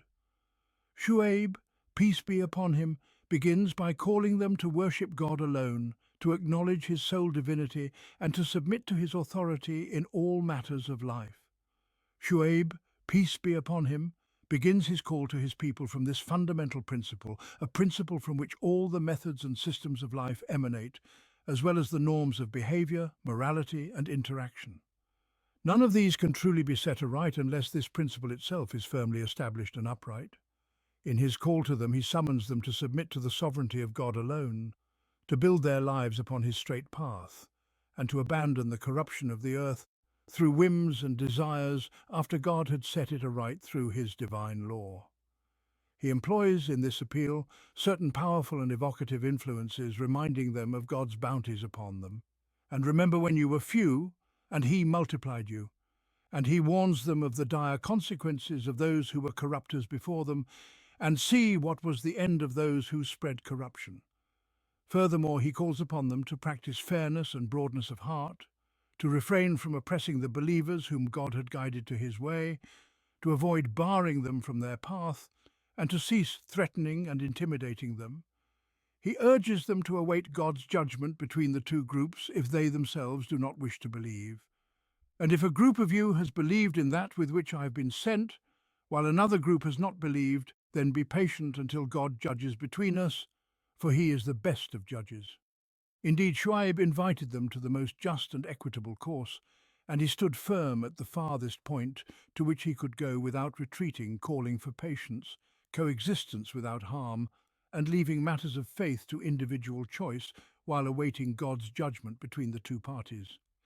For a caller to the truth cannot retreat even a single step beyond this point, regardless of the pressure or threats from the tyrants. To recede beyond this would be to abandon the truth he represents and to betray it.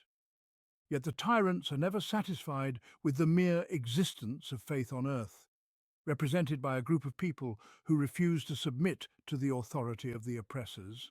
The mere existence of a Muslim community, one that submits only to God, acknowledges no sovereignty but his, governs its life by no law but his, and follows no path but his, poses a threat to the dominion of the tyrants. Even if this community isolates itself and leaves the oppressors to await God's judgment in his appointed time, the tyrants will still impose a confrontation upon them. The very presence of truth unsettles falsehood, and it is this presence alone that compels the falsehood to engage in conflict with the truth. This is the unchanging way of God. The prominent ones among his people who were arrogant said, "We will surely expel you, O Shu'aib, and those who have believed with you from our town, unless you return to our way of life."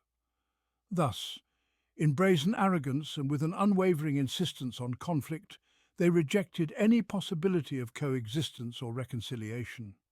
But the strength of faith does not falter or waver before threats and intimidation. Shu'aib, peace be upon him, stood firm at the boundary beyond which he could not retreat, the boundary of peaceful coexistence, while leaving every individual free to believe as they choose and to submit to the authority of their choice until God's judgment is made manifest. A person of faith and conviction cannot take even a single step back from this position, no matter how great the pressure or threats from the tyrants. for to do so would mean relinquishing the truth and betraying it entirely. When the arrogant elite responded to this offer with threats of expulsion from their town or a forced return to their way of life, Shu'aib proclaimed the truth unequivocally. He clung to his faith, abhorring any return to the falsehood from which God had delivered him. He turned to his sustainer, his refuge and his protector, invoking him, seeking his help, and asking for his promise to support the truth and its people. Even though we detest it, we would be fabricating a lie against God if we were to return to your way of life after God has saved us from it. And it is not for us to return to it unless God, our sustainer, so wills. Our sustainer encompasses all things in knowledge. In God we put our trust. Our sustainer judge between us and our people in truth, for you are the best of those who judge. In these few words, we witness the essence of faith and its sweetness in the hearts of its adherents, as well as the essence of Jahiliyyah and its bitter taste. In the heart of the messenger, we behold that magnificent scene, the divine truth manifesting itself within him. Even though we detest it, he rebukes their audacious demand. We will expel you, O Shu'aib, and those who have believed with you from our town unless you return to our way of life. He says to them, will you coerce us into something we detest, into the way of life from which God has delivered us? We would be fabricating a lie against God if we were to return to your way of life after God has saved us from it. To return to the way of the oppressors and the Jahiliyyah that denies people the exclusive servitude and obedience to God alone, and that allows human beings to take others as lords besides God, recognizing in them a sovereignty that belongs to God alone. Such a return would amount to bearing false witness against God and his religion. It would imply that one found no good in God's way and thus abandoned it in favor of the way of the oppressors. Or at the very least it would suggest that the way of the oppressors has a rightful existence and legitimacy, and that its existence does not conflict with faith in God. This is a grave testimony, graver than that of one who has never known guidance or raised the banner of Islam. It is a testimony that acknowledges the banner of tyranny, and there is no tyranny greater than usurping God's sovereignty in life. Thus, Shu'aib, peace be upon him, denounces the threat of the tyrants to force him and those who believe with him back into the way of life from which God had delivered them, and it is not for us to return to it. It is neither our nature nor our rightful course to return to it. He declares this despite the looming threat wielded by the oppressors' threats that are repeated throughout history against any Muslim community that declares its liberation from the authority of the tyrants and dedicates its servitude to God alone, without partner or rival. The costs of breaking free from the servitude of tyrants and submitting to God alone, no matter how great or burdensome, are far lighter and easier than the costs of servitude to the oppressors. The costs of servitude to tyrants are oppressive and exorbitant, no matter how much they may seem to promise safety, security and reassurance regarding one's life, position and livelihood. These costs are slow, protracted and enduring. They strip away the very humanity of a person, for true humanity does not exist when a human being is enslaved to another. Indeed, what greater degradation could there be than for one human being to legislate for another, or for one's heart to become attached to the will and pleasure or displeasure of another? What greater humiliation than for the destiny of one person to hinge on the whims, desires and passions of another? What greater disgrace than for a human being to be bridled and led by another, as though they were no more than a beast of burden? But the matter does not end with these lofty meanings.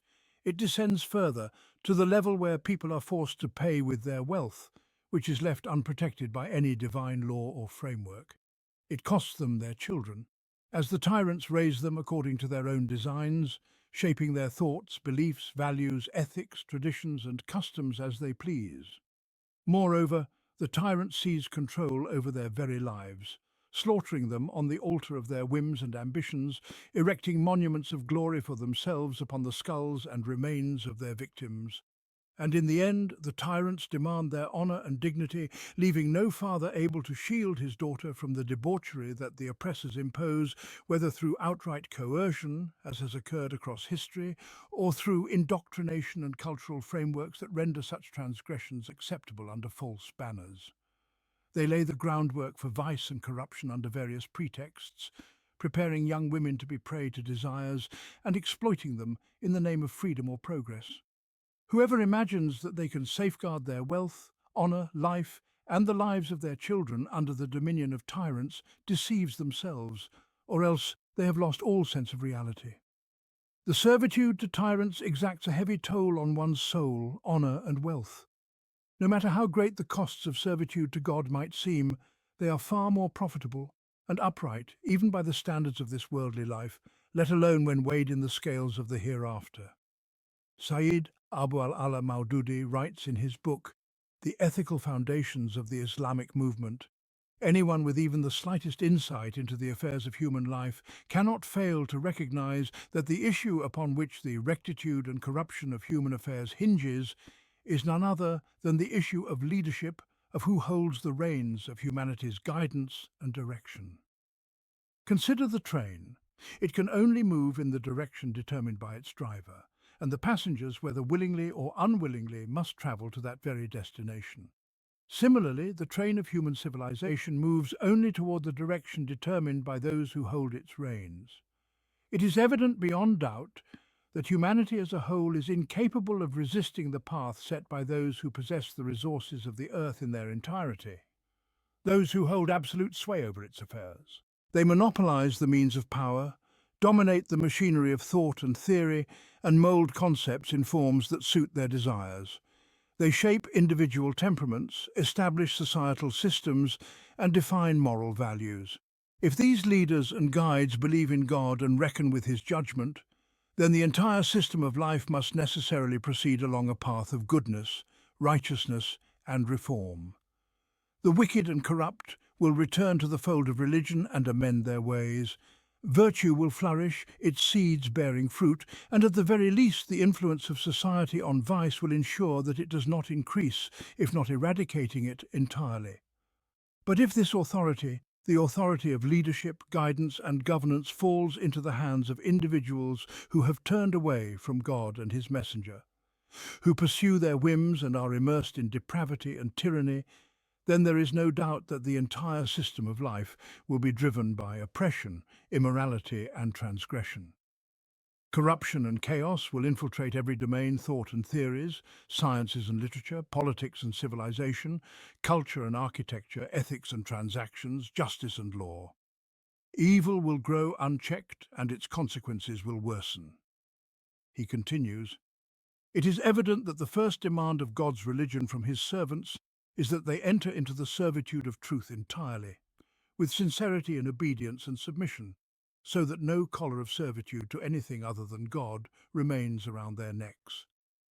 The next demand is that their lives be governed solely by the law revealed by God and conveyed by his noble unlettered messenger, peace and blessings be upon him. Furthermore, Islam requires the eradication of corruption from the earth, uprooting the seeds of sin and wrongdoing that bring about God's wrath and displeasure. These lofty objectives cannot be realized so long as the reins of human leadership and governance remain in the hands of the leaders of disbelief and misguidance. Nor can they be achieved if the followers of the true religion resign themselves to submission under such tyrants, retreating to the corners of their mosques to remember God, isolated from the world and its affairs, content with whatever concessions and guarantees these oppressors might grant them.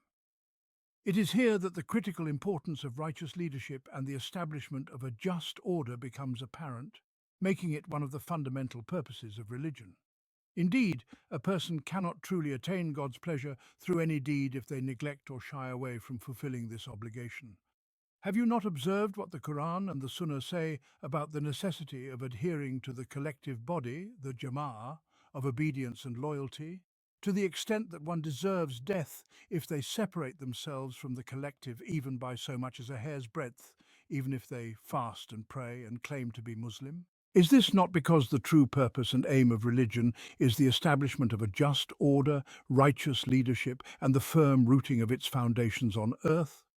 All of this requires collective strength, and whoever weakens this collective strength or undermines its unity commits a grave injustice against Islam and its followers, a crime that cannot be compensated for by prayer or even by professing the declaration of faith. Reflect also on the elevated status and exalted position accorded to jihad in Islam. The Quran even declares those who abandon it as hypocrites, those who cling to the earth instead of striving in the cause of God. This is because jihad is nothing less than the continuous striving and relentless struggle to establish the system of truth. Nothing else. It is through this very jihad that the Quran measures a person's faith and sincerity to the religion. In other words, a true believer in God and his messenger cannot accept the domination of a false system or remain passive when it comes to sacrificing their life and wealth to establish the system of truth. Anyone whose actions reflect weakness or complacency in this regard betrays a flaw in their faith and a doubt in their commitment. How then can any other deed benefit them after that? He concludes, the establishment of righteous leadership on God's earth is of fundamental importance and immense significance in the system of Islam. Anyone who believes in God and his messenger and adheres to the true religion cannot limit their effort to merely shaping their personal life according to Islam. Nor is their responsibility fulfilled by this alone. Rather, their faith requires them to exhaust all their energies and efforts to wrest the reins of power from the hands of disbelievers, transgressors and oppressors, so that it may be entrusted to righteous men who fear God and anticipate his reckoning. Only then will the system of truth, pleasing to God, prevail on earth, a system through which the affairs of this world are rightly guided and its order upheld. Islam, when it calls upon people to wrest authority from the hands of usurpers and return it entirely to God, does so as a call to rescue their humanity and liberate their necks from servitude to created beings. It is a call to save their lives and wealth from the caprices and desires of tyrants. While it burdens them with the struggles of a battle against falsehood under its banner and with all the sacrifices that entails, it rescues them from far greater, longer and more demeaning sacrifices. Islam calls them to dignity and security, both at once. Thus, the words of Shu'aib, peace be upon him, resound with clarity and finality. We would indeed be inventing a lie against God if we were to return to your religion after God has saved us from it. It is not for us to return to it. But while Shu'aib lifts his head high and raises his voice firmly in the face of the earthly tyrants and arrogant leaders among his people, he simultaneously bows his head low and submits his face entirely before his sustainer, the all-knowing. Before his sustainer he neither presumes nor claims certainty regarding his decree, surrendering wholly to his will and command. Unless God, our sustainer, so wills, our sustainer encompasses all things in knowledge. He entrusts the matter to God, his sustainer, concerning what lies ahead for himself and the believers with him. He possesses the firm resolve to reject what the tyrants impose upon him, to return to their religion, and he declares his steadfastness and that of his followers in their refusal. He utterly denounces the very principle at its core, yet he does not presume to know what God's will holds for him and his people. The matter is left to this divine will, for he and his followers do not know, and their sustainer encompasses all things in knowledge.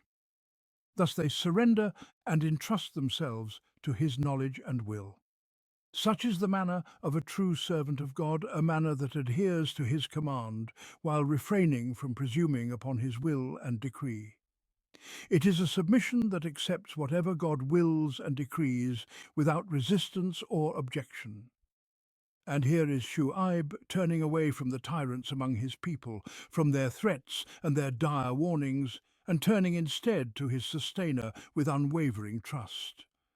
He calls upon the one who is his protector, praying for a decisive judgment between him and his people in truth.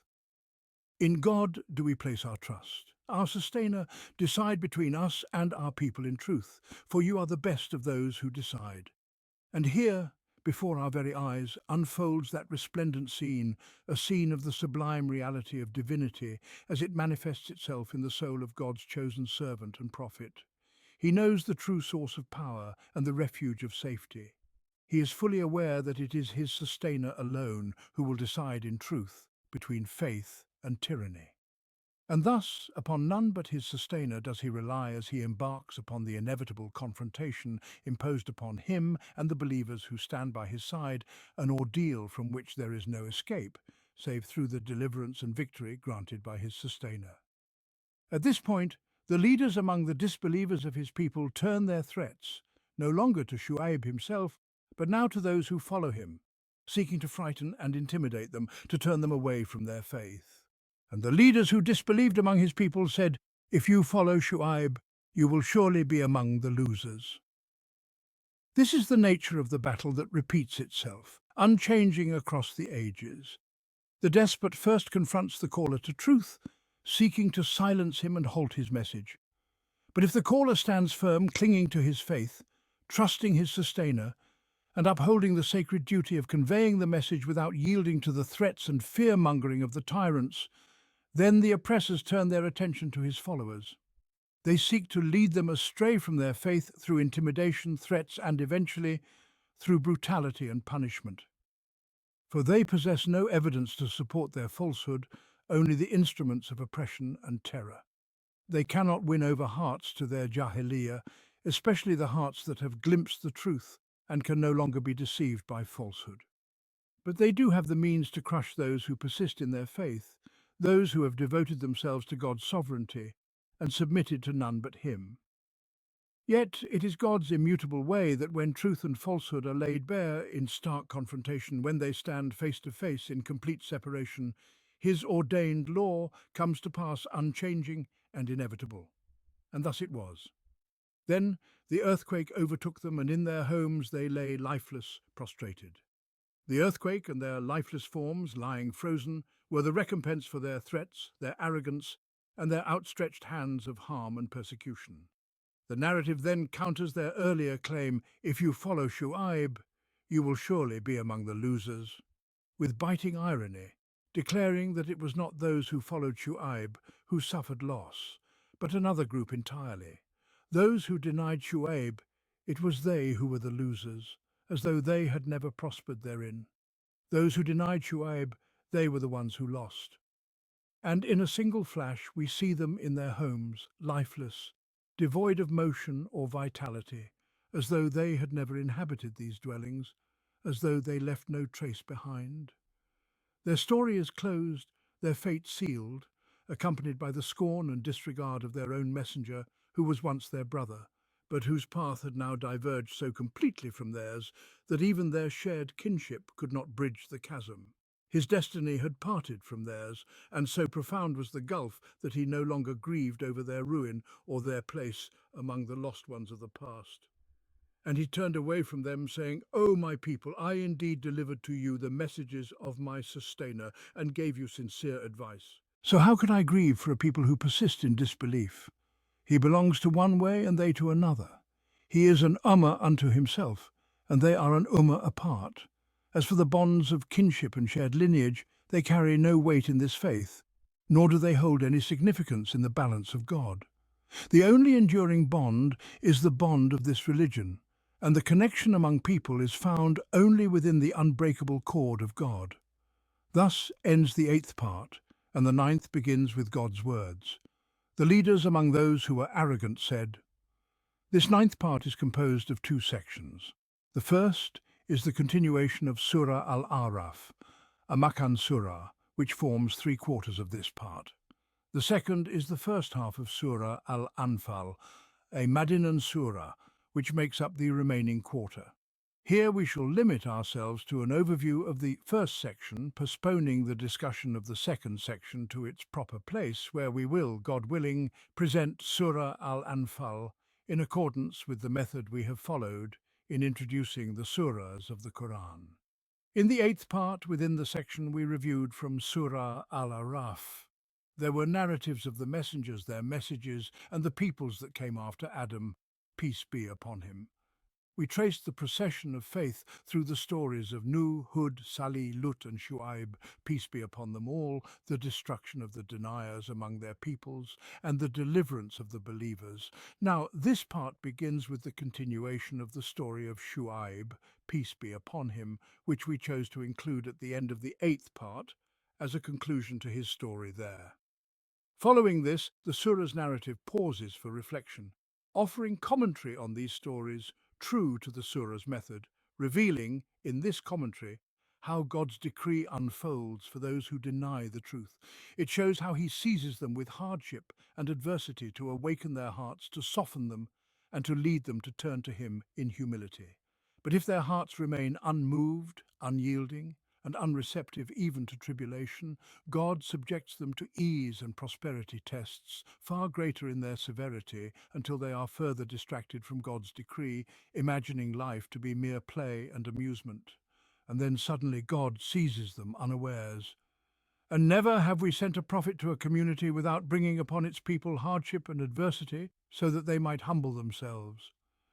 Then we replaced the hardship with good fortune until they grew affluent and said, "Adversity and prosperity befell our forefathers as well." Then we seized them suddenly while they were unaware. Here too the narrative unveils the connection between faith-based values and God's laws concerning the fate of human beings, a connection that often escapes the heedless, for its effects may not be visible in the short term, though they inevitably manifest over the long course of time. Yet had the people of those communities but believed and been conscious of him, we would indeed have opened up to them blessings out of heaven and earth. But they gave the lie to the truth, and so we took them to task for all that they had earned. This reflection on the fate of the deniers, on God's laws, and on their connection to faith-based values in human life is followed by admonitions that shake hearts and warnings that awaken the heedless. Do then the people of those communities feel secure that our punishment will not come upon them by night while they are asleep? Or do they feel secure that our punishment will not come upon them by day while they are at play? Or do they feel secure from God's deep devising? But none feel secure from God's deep devising save those who are utterly lost. Has it not then become clear to those who have inherited the earth in the wake of its former people that, if we so willed, we could strike them down for their sins and seal their hearts so that they would not hear? This reflection concludes with a word directed to the messenger of God, peace and blessings be upon him, summing up the stories of the peoples who denied the truth before, describing their condition, and highlighting their forgetfulness of the covenant they made with God to acknowledge his divinity and oneness, as well as the futility of the miracles and clear signs brought to them by their messengers, futility born of their hearts' estrangement and their heedlessness. Such were the communities of old whose stories we now recount unto you. Their messengers came to them with all evidence of the truth, but they would not believe in what they had once rejected as false. Thus does God seal the hearts of those who deny the truth. And never did we find most of them true to their covenant. Nay, we found most of them to be iniquitous. After this reflection on the fate of the peoples of Nuh, Hud, Salih, Lut and Shu'aib, the narrative proceeds to the story of Musa, peace be upon him, first with Pharaoh and his chiefs, and then with his people, the children of Israel. The story of Musa occupies the greatest space and prominence in this surah, far more so than in any other surah of the Qur'an. Indeed, episodes from the story of the children of Israel are recounted in many places throughout the Qur'an, not to mention the brief references scattered across its pages. It is, in fact, the most frequently mentioned story in the entire Qur'an. Perhaps the detailed recounting of this nation's story serves the wisdom we previously alluded to in Fi Zilal al-Quran in the 6th part, on pages 868-869. Among the many facets of divine wisdom is the fact that the children of Israel were the first to confront the Islamic message with hostility, deceit, and open warfare in both Medina and throughout the Arabian Peninsula. From the very first day, they waged war against the nascent Muslim community. They were the ones who fostered hypocrisy and supported the hypocrites in Medina, providing them with the tools to undermine the faith and the believers alike. They instigated the polytheists, conspired with them, and plotted against the Muslim community. They were the architects of malicious rumours, the purveyors of slander, and the sowers of discord within the ranks of the Muslims. They spread doubt and distorted the principles of the faith and its leadership. All this occurred before they revealed their enmity through open declared warfare.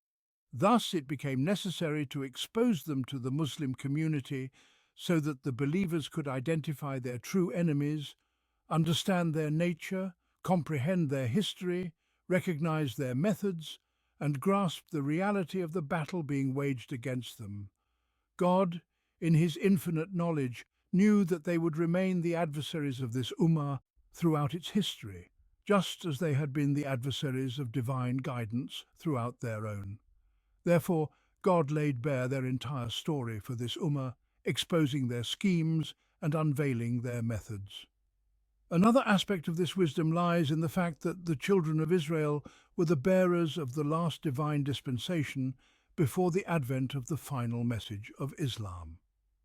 Their history spans a long period, during which they repeatedly deviated from their covenant with God and fell into grave corruption in their beliefs, practices, and moral character. These deviations had profound effects on their lives, ethics, and traditions. It was therefore imperative for the Muslim community, being the inheritor of all previous revelations and the guardian of divine guidance in its entirety, to familiarize itself with the history of this people, to study the twists and turns of their journey, and to comprehend the pitfalls of their path and their consequences. This history serves as a vivid example of the dangers of deviation and the traps set by Satan, providing invaluable lessons for the Muslim community to safeguard its own journey on the path of truth. Moreover, the experience of the children of Israel is vast and multifaceted, spanning centuries of trials and transgressions. God, in His wisdom, knew that as time passed, the hearts of nations would grow hard and future generations would stray from the straight path. This was as true for the children of Israel as it would be for the Muslim Ummah, whose history was destined to stretch until the end of time. The Muslim community would face periods of moral and spiritual decline, resembling those experienced by the children of Israel. Thus, God placed before the leaders of this Ummah and the renewers of its faith throughout the ages examples of these trials, enabling them to diagnose the ailments of their people and devise remedies based on an understanding of their nature. Indeed, the hardest hearts to guide towards truth and righteousness are those that once knew the truth, but then turned away from it. Hearts that are untouched by the message of faith are often more receptive, for the call of truth comes to them as something entirely new, shaking them to their core and awakening their innate disposition. But hearts that have previously been addressed by divine guidance no longer feel the same sense of wonder or urgency when the call comes again. Such hearts require greater effort, immense patience, and unparalleled perseverance.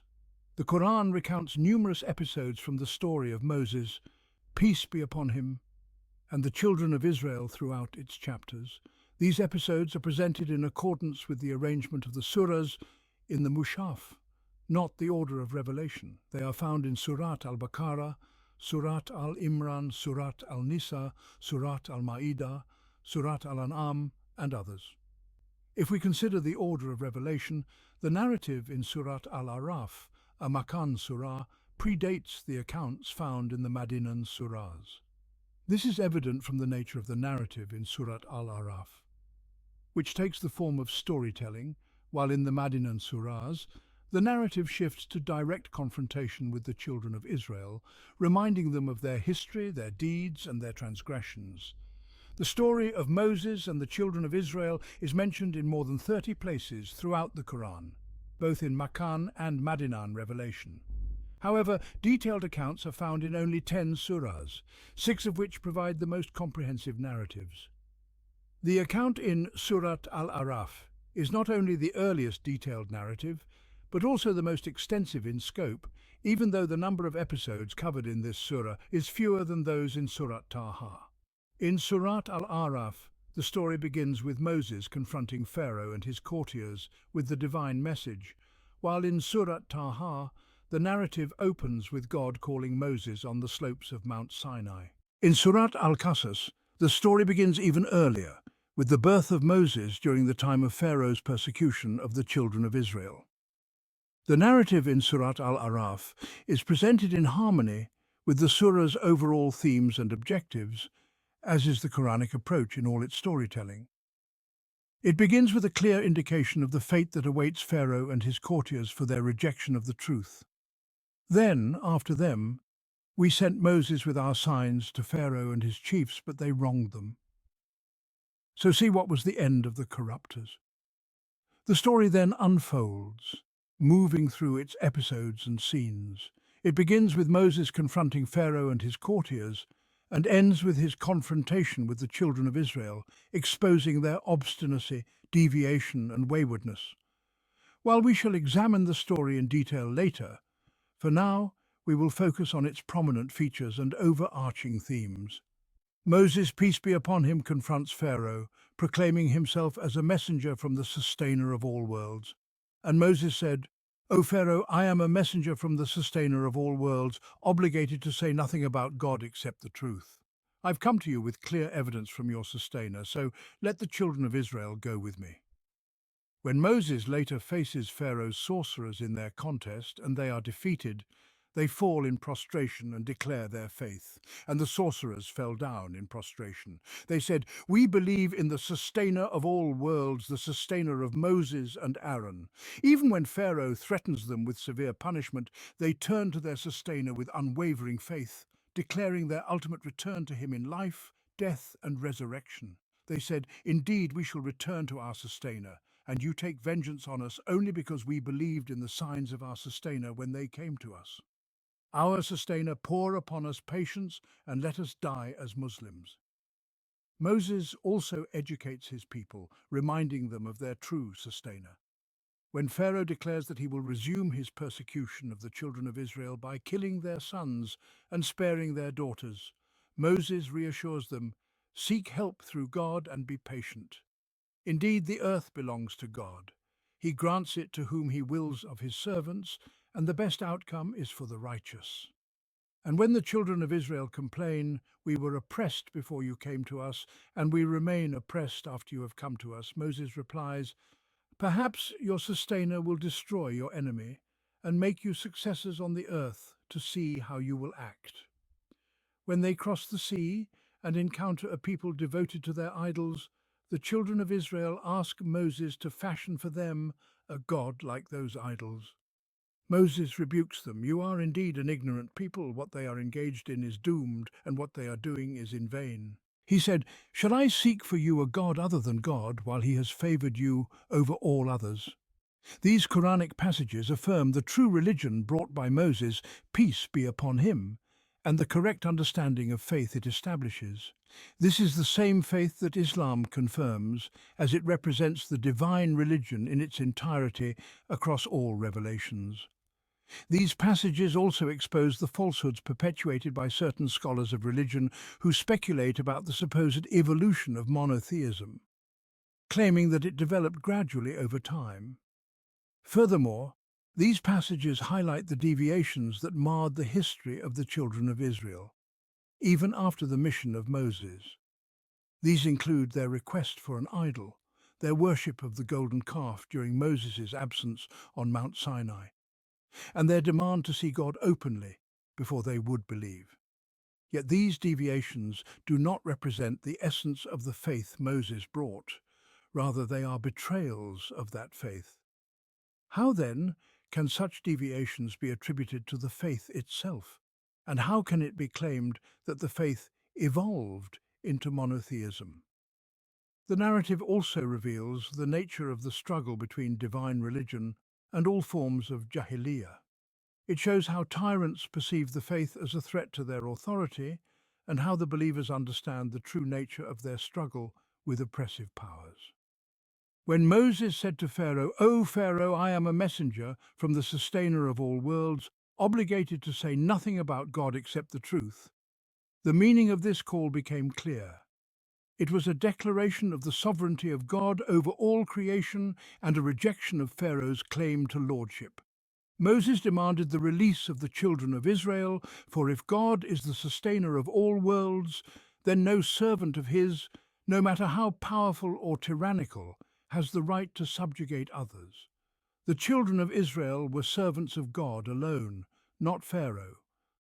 By affirming God's sole sovereignty, Moses was simultaneously rejecting Pharaoh's authority to legislate and rule over others, a direct challenge to the very foundation of Pharaoh's tyranny. This is the essence of the call to God, the complete submission of humanity to its sustainer, rejecting all false claims to divinity and authority. Or, to put it another way, this is the essence of divine sovereignty. For to deny it is to repudiate God's lordship over them whenever they submit to the sovereignty of any other than He who does not rule them by His law. Pharaoh and his council perceived the danger posed by the call to the sustainer of all worlds, and they realized that the oneness of lordship meant the stripping away of Pharaoh's authority and their own authority derived from him. They expressed this threat by accusing Moses of seeking to drive them out of their land. The chiefs of Pharaoh's people said, "Surely this man is a sorcerer of great knowledge. He wants to drive you out of your land, so what do you advise?" And again, the chiefs of Pharaoh's people said, "Will you leave Moses and his people to spread corruption in the land and forsake you and your gods?" What they truly feared was that this call to the sustainer of all worlds carried only one implication, the reclaiming of sovereignty from the hands of slaves, those false tyrants, and returning it to its rightful owner, God most glorious. But this, in their view, was tantamount to spreading corruption in the land. Or, as it is said today in the terminology of the laws of Jahiliyyah, such a call is deemed an attempt to overthrow the system of governance. In the eyes of the tyrants of Jahiliyyah who usurp God's sovereignty, even if they do not admit it explicitly, such a call is indeed a rebellion against the established order. For the systems of ignorant governance are built upon the lordship of one slave over the rest of the slaves, whereas the call to the sustainer of all worlds demands that sovereignty over the slaves be returned to the creator of the slaves. Thus, Pharaoh spoke to the magicians, those who had been dazzled by the truth and who believed in the sustainer of all worlds, shedding the shackles of servitude to him with threats of the most horrific punishments. Pharaoh said, "Have you believed in him before I have given you permission? Surely this is a plot you have devised in the city to drive out its people, but soon you will know. I will surely cut off your hands and feet on opposite sides, and I will crucify you all together." On the other side stood the magicians, who had believed in the sustainer of all worlds, submitting to God alone and declaring their liberation from false servitude to the usurping tyrant and his claims to sovereignty. They understood the true nature of the struggle between them and the tyrant. It was a battle over faith. For this faith, by its very essence, threatened the authority of the tyrants the moment its adherents proclaimed that their servitude was entirely to the sustainer of all worlds. Indeed, even the mere declaration that God is the sustainer of all worlds was enough to threaten their power. Thus they responded to Pharaoh's accusation that their belief was part of a plot to drive the people out of the city with words that echoed the accusations hurled at those who, in modern times, proclaim God's sovereignty in its true and serious sense, accusing them of working to overthrow the system of governance.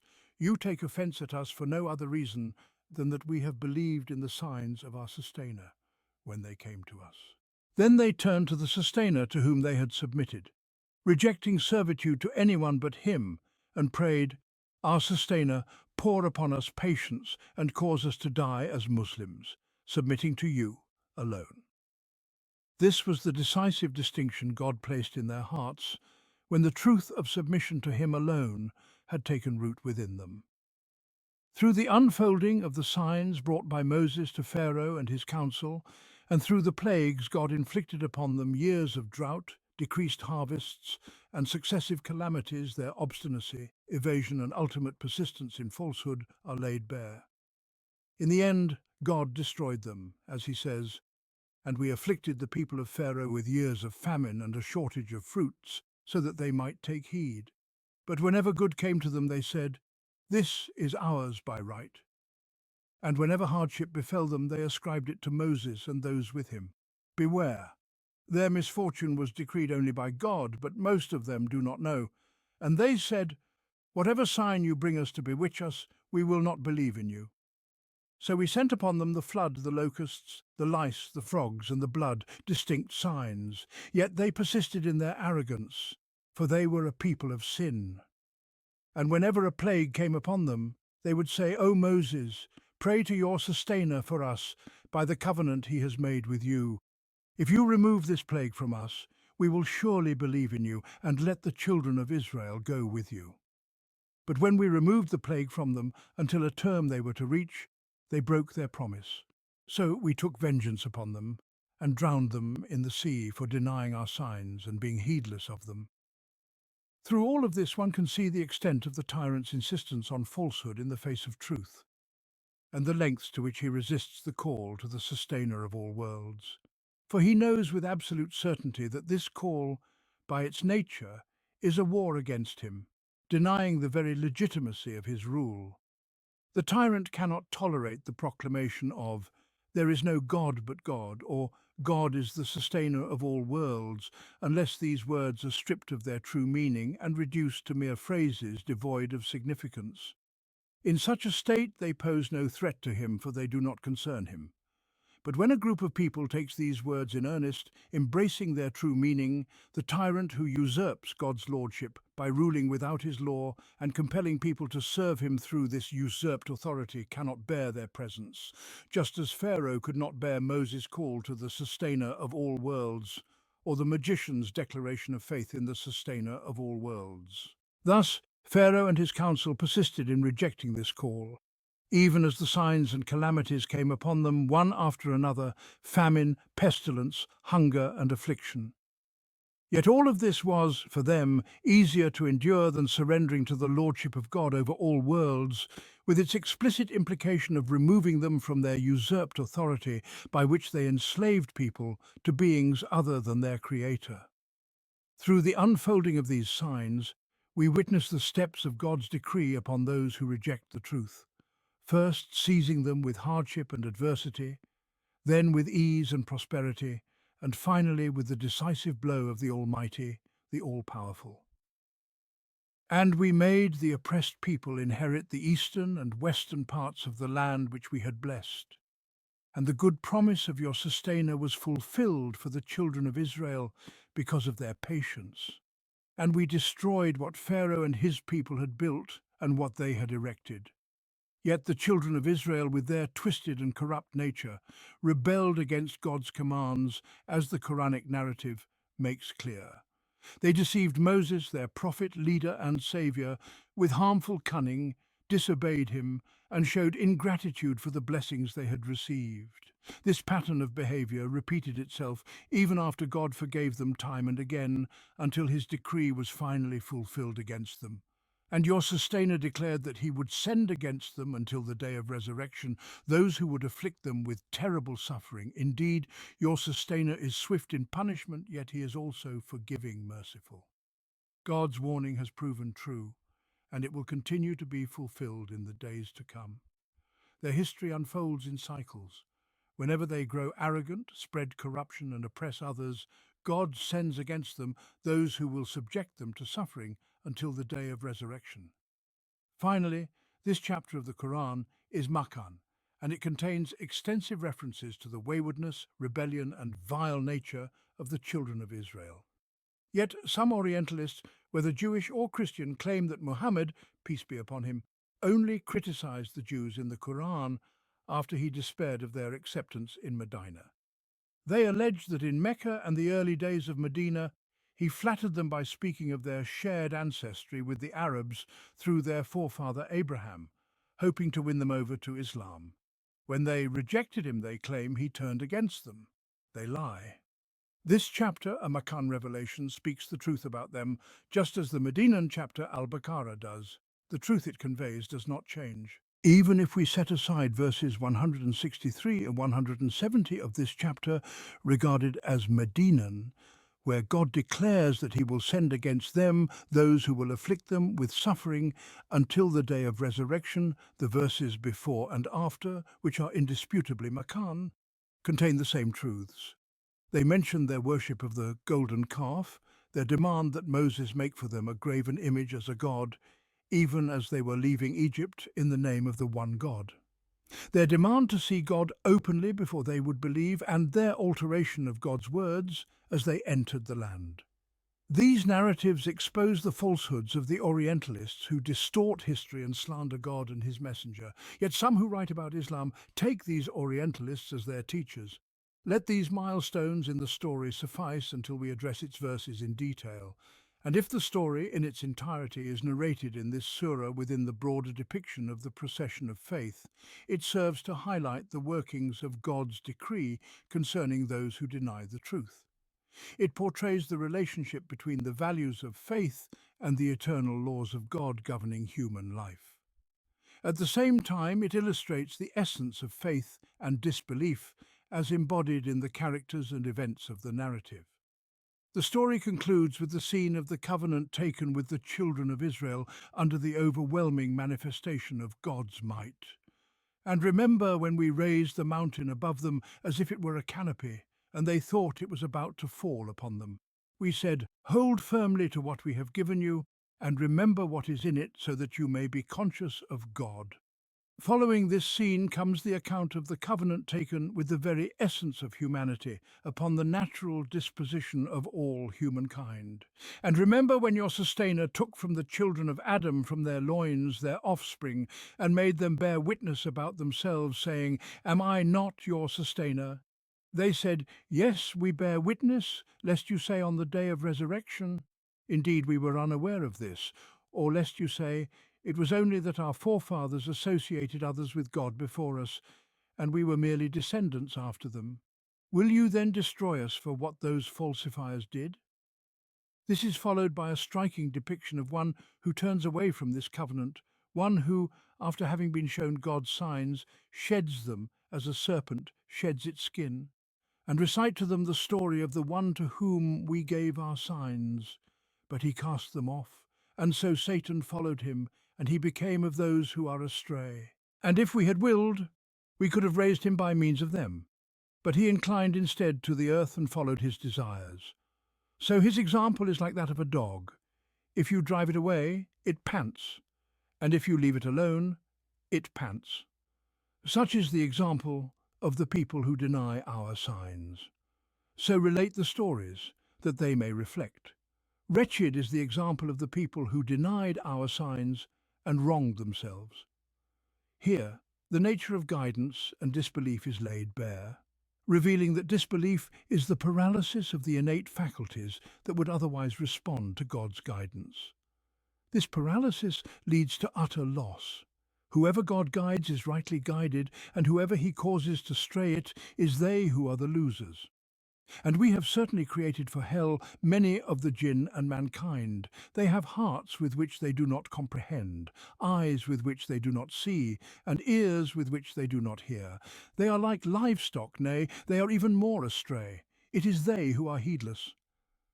This clarification is followed by a reference to the idolaters who opposed the message of Islam in Mecca, rejecting it outright and attributing false names to God's attributes, crafting the names of their fabricated gods from them.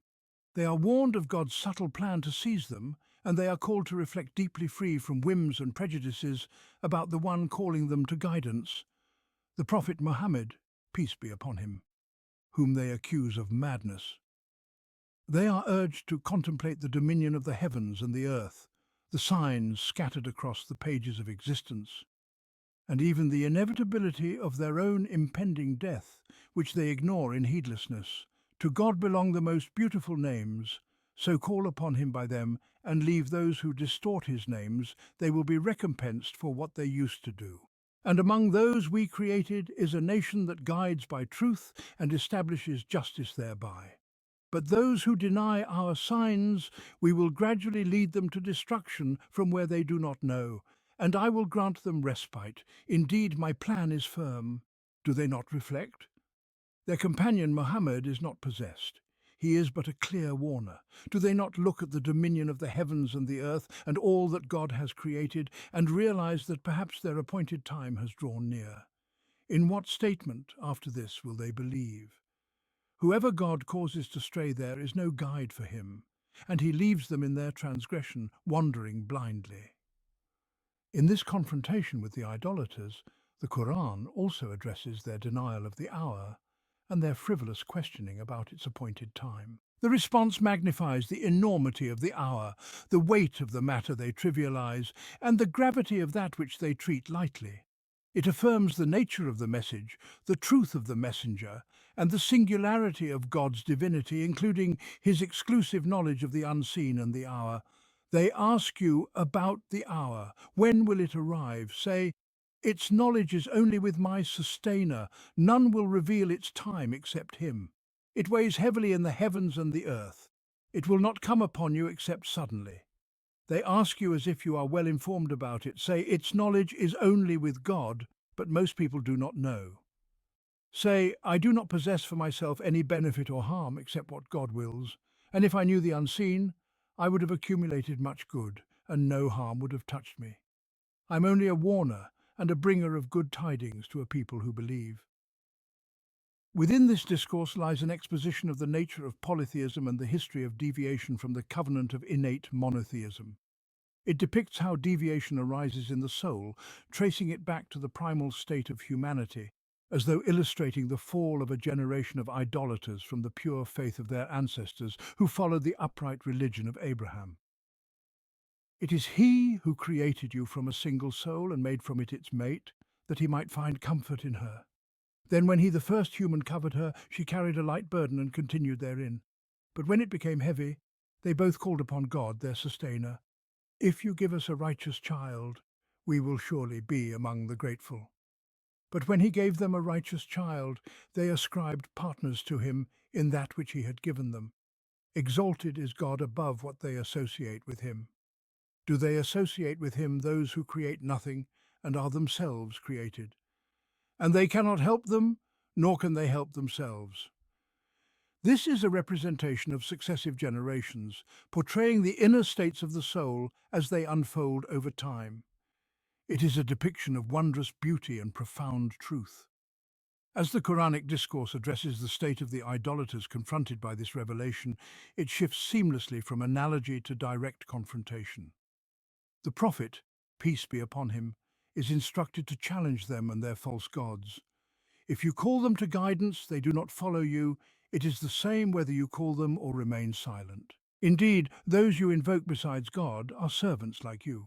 So call upon them, and let them respond to you if you are truthful. Do they have feet with which they walk, or hands with which they grasp, or eyes with which they see, or ears with which they hear? Say, call upon your partners, then conspire against me, and do not give me respite. Indeed, my protector is God, who has sent down the book, and he takes care of the righteous. But those you call upon besides him cannot help you, nor can they help themselves. And if you call them to guidance, they do not hear. And you see them looking at you, but they do not see. The surah concludes with a direct address to the Prophet, peace be upon him, and the Muslim community, calling for gentleness in dealing with people, forbearance in the face of rejection, and seeking refuge in God from Satan, who stirs anger and resentment. Take what is given freely, enjoin what is good, and turn away from the ignorant. And if an evil suggestion comes to you from Satan, then seek refuge in God. Indeed, he is hearing and knowing. Indeed, those who fear God, when an impulse touches them from Satan, they remember God, and at once they have insight. But their brothers, the devils, prolong them in error, and they do not stop short. And when you do not bring them a sign, they say, why have you not contrived it? Say, I only follow what is revealed to me from my sustainer. This Qur'an is insight from your sustainer, and guidance and mercy for a people who believe. This instruction recalls the opening of the surah. A book revealed to you, so let there be no distress in your heart because of it, that you may warn thereby, and as a reminder for the believers. It reflects the immense weight of the mission, the burden of calling people to the truth, confronting the layers of jahiliyyah, arrogance and desires within their souls, their heedlessness, inertia and resistance. It emphasizes the necessity of patience, the necessity of gentleness, and the necessity of persistence. And finally, it directs the Prophet and his followers to the provision that aids in this strenuous journey. Listening attentively to the Qur'an, remembering God in all moments and states, avoiding heedlessness, and emulating the angels in their devotion and worship. So when the Qur'an is recited, listen to it and be silent so that you may receive mercy. And remember your sustainer within yourself in humility and reverence, without loudness in speech in the morning and the evening. And do not be among the heedless. Indeed, those who are near your sustainer are not arrogant in worshipping him. They exalt him and to him they prostrate. This is the sustenance for the journey, the etiquette of worship and the path of those who are brought close to God. May these reflections guide us as we delve into the details of the sacred text. And never have we sent a prophet to any community without first afflicting its people with misfortune and hardship, so that they might humble themselves before us. Then we replaced the affliction with ease and abundance until they grew affluent and said, "Our forefathers too had experienced both hardship and ease, and so we took them suddenly, while they were unaware. Had the people of those communities but believed and been conscious of us, we would indeed have opened up for them blessings from the heavens and the earth. But they gave the lie to the truth, and so we took them to task for all that they had earned. Can the people of those communities ever feel secure that our chastisement will not come upon them at night while they are asleep? Or can the people of those communities feel secure that our chastisement will not come upon them in broad daylight while they are at play? Do they then feel secure from God's design? But none can ever feel secure from God's design except those who are lost in ruin. Has it not then become clear to those who have inherited the earth after its former people that if we so willed, we could strike them down for their sins and seal their hearts so that they would not hear? To thee do we relate the stories of those communities. Their messengers came to them with all evidence of the truth, but they were not willing to believe in what they had already denied beforehand. Thus does God seal the hearts of those who deny the truth. And we did not find most of them true to their covenants, rather, we found most of them to be rebellious. This passage serves as a reflective pause in the surah, commenting on the stories of the people of Noah, Hud, Salih, Lot, and Shu'aib.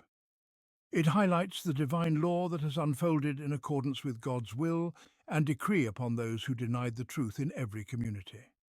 The term community here refers to a central city or a major settlement, and the universal divine law applies to all such communities. God's established way dictates that he subjects those who deny the truth to hardship and affliction, so that their hearts might soften, become humble, and turn to him, recognizing his divinity and their own servitude to the one who holds absolute power. But if they do not respond, he tests them with ease and prosperity, granting them abundance and leaving them to grow in number and indulgence. This too is a trial. When ease and well-being lead them to arrogance, heedlessness, and disregard for purpose, they begin to believe that all events occur randomly and without wisdom or trial. They say, "Our forefathers too experienced hardship and ease," and think that blessings merely follow misfortunes without any divine intent. And while they are lost in this arrogance and heedlessness, imagining life to be without ultimate purpose, God suddenly seizes them. They fail to comprehend his wisdom in testing them with both hardship and ease. They do not reflect on the changes in circumstances as tests for human beings, nor do they guard themselves against his wrath for their heedlessness, living like cattle indeed, even more astray until God's punishment descends upon them.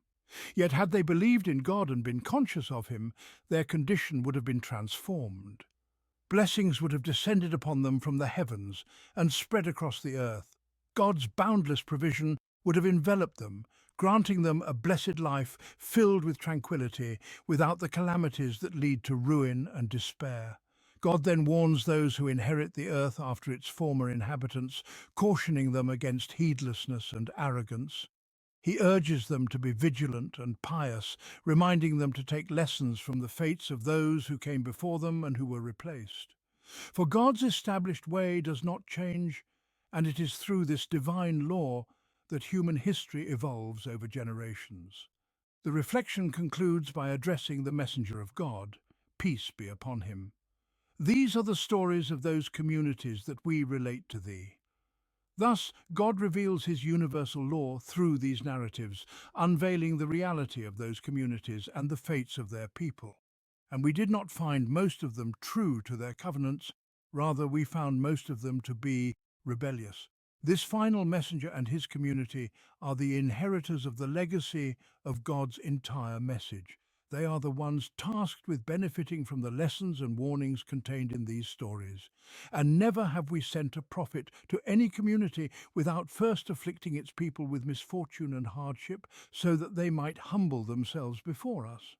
Then we replaced the affliction with ease and abundance until they grew affluent and said, our forefathers too had experienced both hardship and ease, and so we took them suddenly while they were unaware. Had the people of those communities but believed and been conscious of us, we would indeed have opened up for them blessings from the heavens and the earth. But they gave the lie to the truth, and so we took them to task for all that they had earned. This Quranic passage does not merely recount isolated incidents, it unveils a universal law. It does not merely narrate the history of a people, but discloses the steps of divine decree. Thus, it becomes evident that there is a cosmic order by which all things operate, events unfold, and human history progresses. The message itself, despite its profound importance, is but a means of implementing this divine order, which is far greater and more comprehensive than the message itself. Nothing in this universe happens by chance, nor does mankind exist on this earth in isolation, as atheists in this age may claim. Everything in existence is the result of divine wisdom directed toward a purposeful end. There is an immutable law that governs all creation, unfolding in accordance with God's will, which established this law and deemed it good. It is by this divine law that the fate of those communities was determined, as described in this passage, and by which the fate of others will likewise be determined. In the Islamic worldview, the human will and its actions play a significant role in shaping history. However, human will and action always operate within the framework of God's all-encompassing will and effective decree, for God encompasses all things. The human will and its actions within this framework interact with the broader universe, influencing and being influenced by it. Thus, there is a complex interplay of factors that shape human history, a vast and profound movement that dwarfs simplistic theories like the economic interpretation of history, the biological interpretation of history, or the geographical interpretation of history. These narrow explanations are but tiny fragments of the larger canvas, mere trifles of human imagination. And never have we sent a prophet to any community without first afflicting its people with misfortune and hardship, so that they might humble themselves before us. God does not subject his servants to hardship and affliction, for no purpose far exalted is he above such purposelessness. Nor does he act out of vengeance or malice, as the myths of pagan deities once suggested.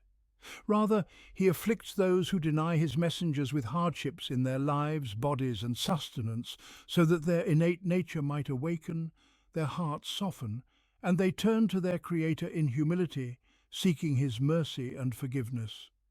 For the ultimate purpose of human existence is servitude to God, and God has no need for the supplication of his servants or their acknowledgement of servitude. And I have not created the jinn and mankind but to worship me.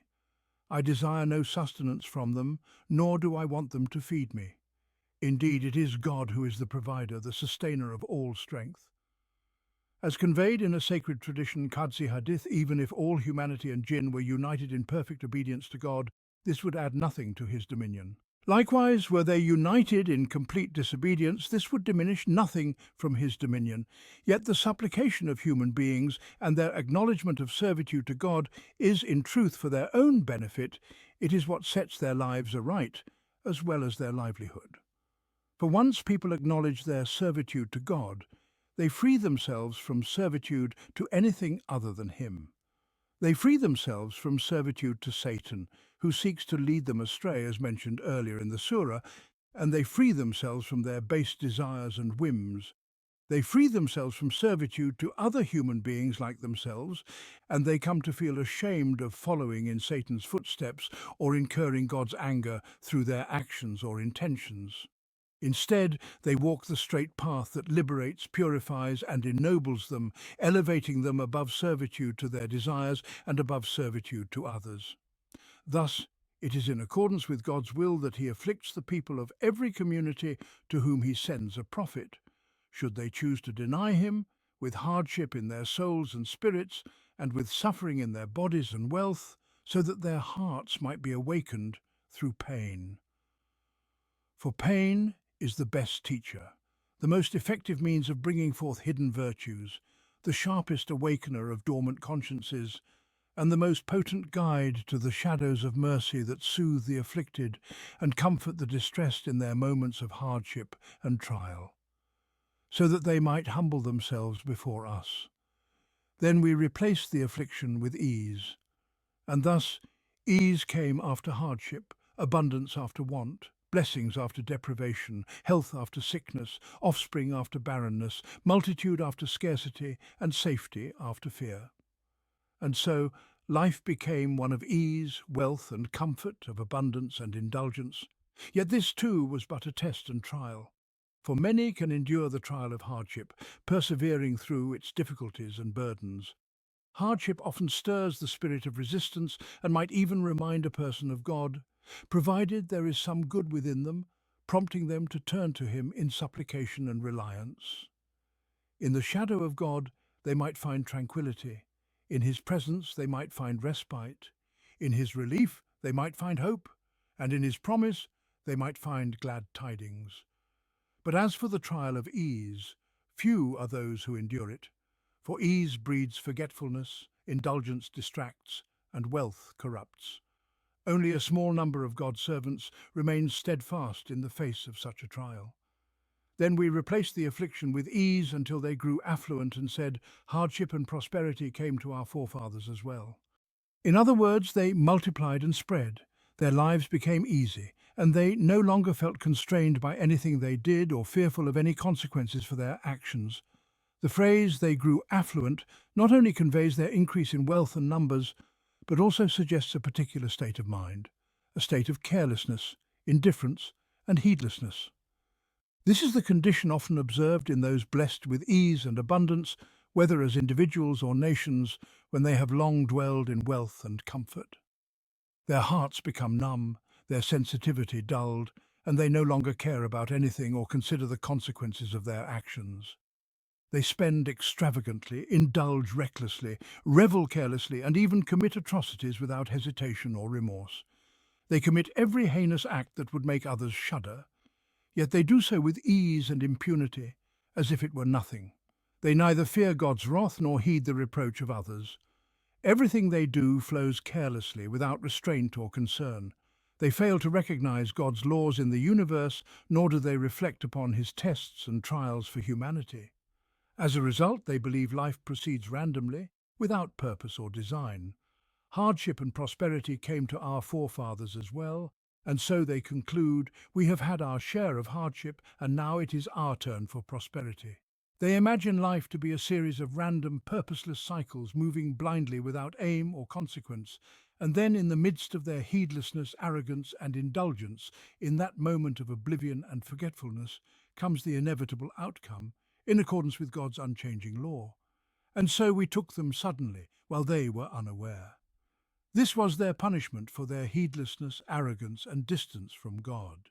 They unleashed their desires without restraint until they no longer hesitated in committing any act, and mindfulness of God no longer crossed their minds. Thus, God's law unfolded, as it always does, in accordance with His will for His servants. Had the people of those communities but believed and been conscious of us, we would indeed have opened for them blessings from the heavens and the earth. But they gave the lie to the truth, and so we took them to task for all that they had earned. This is the other side of God's unchanging law.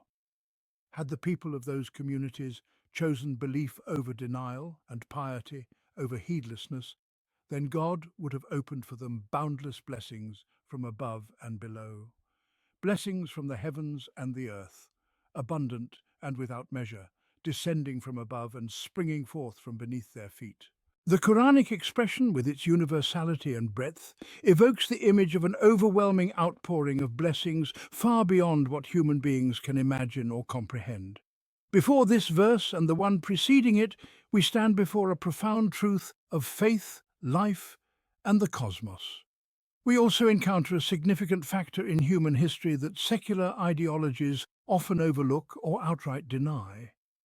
Faith in God and consciousness of Him are not isolated matters detached from the realities of life or the trajectory of human history. Rather, belief in God and piety qualify individuals and communities to receive blessings from the heavens and the earth, a promise from God. And who is truer to His promise than God? As believers in God, we accept this promise with hearts full of faith, without questioning its causes or hesitating to expect its fulfillment. We believe in God unseen, and through this belief we trust in His promise without reservation. And yet, when we reflect upon this promise, as our faith also commands us to do, we find its rationale and wisdom.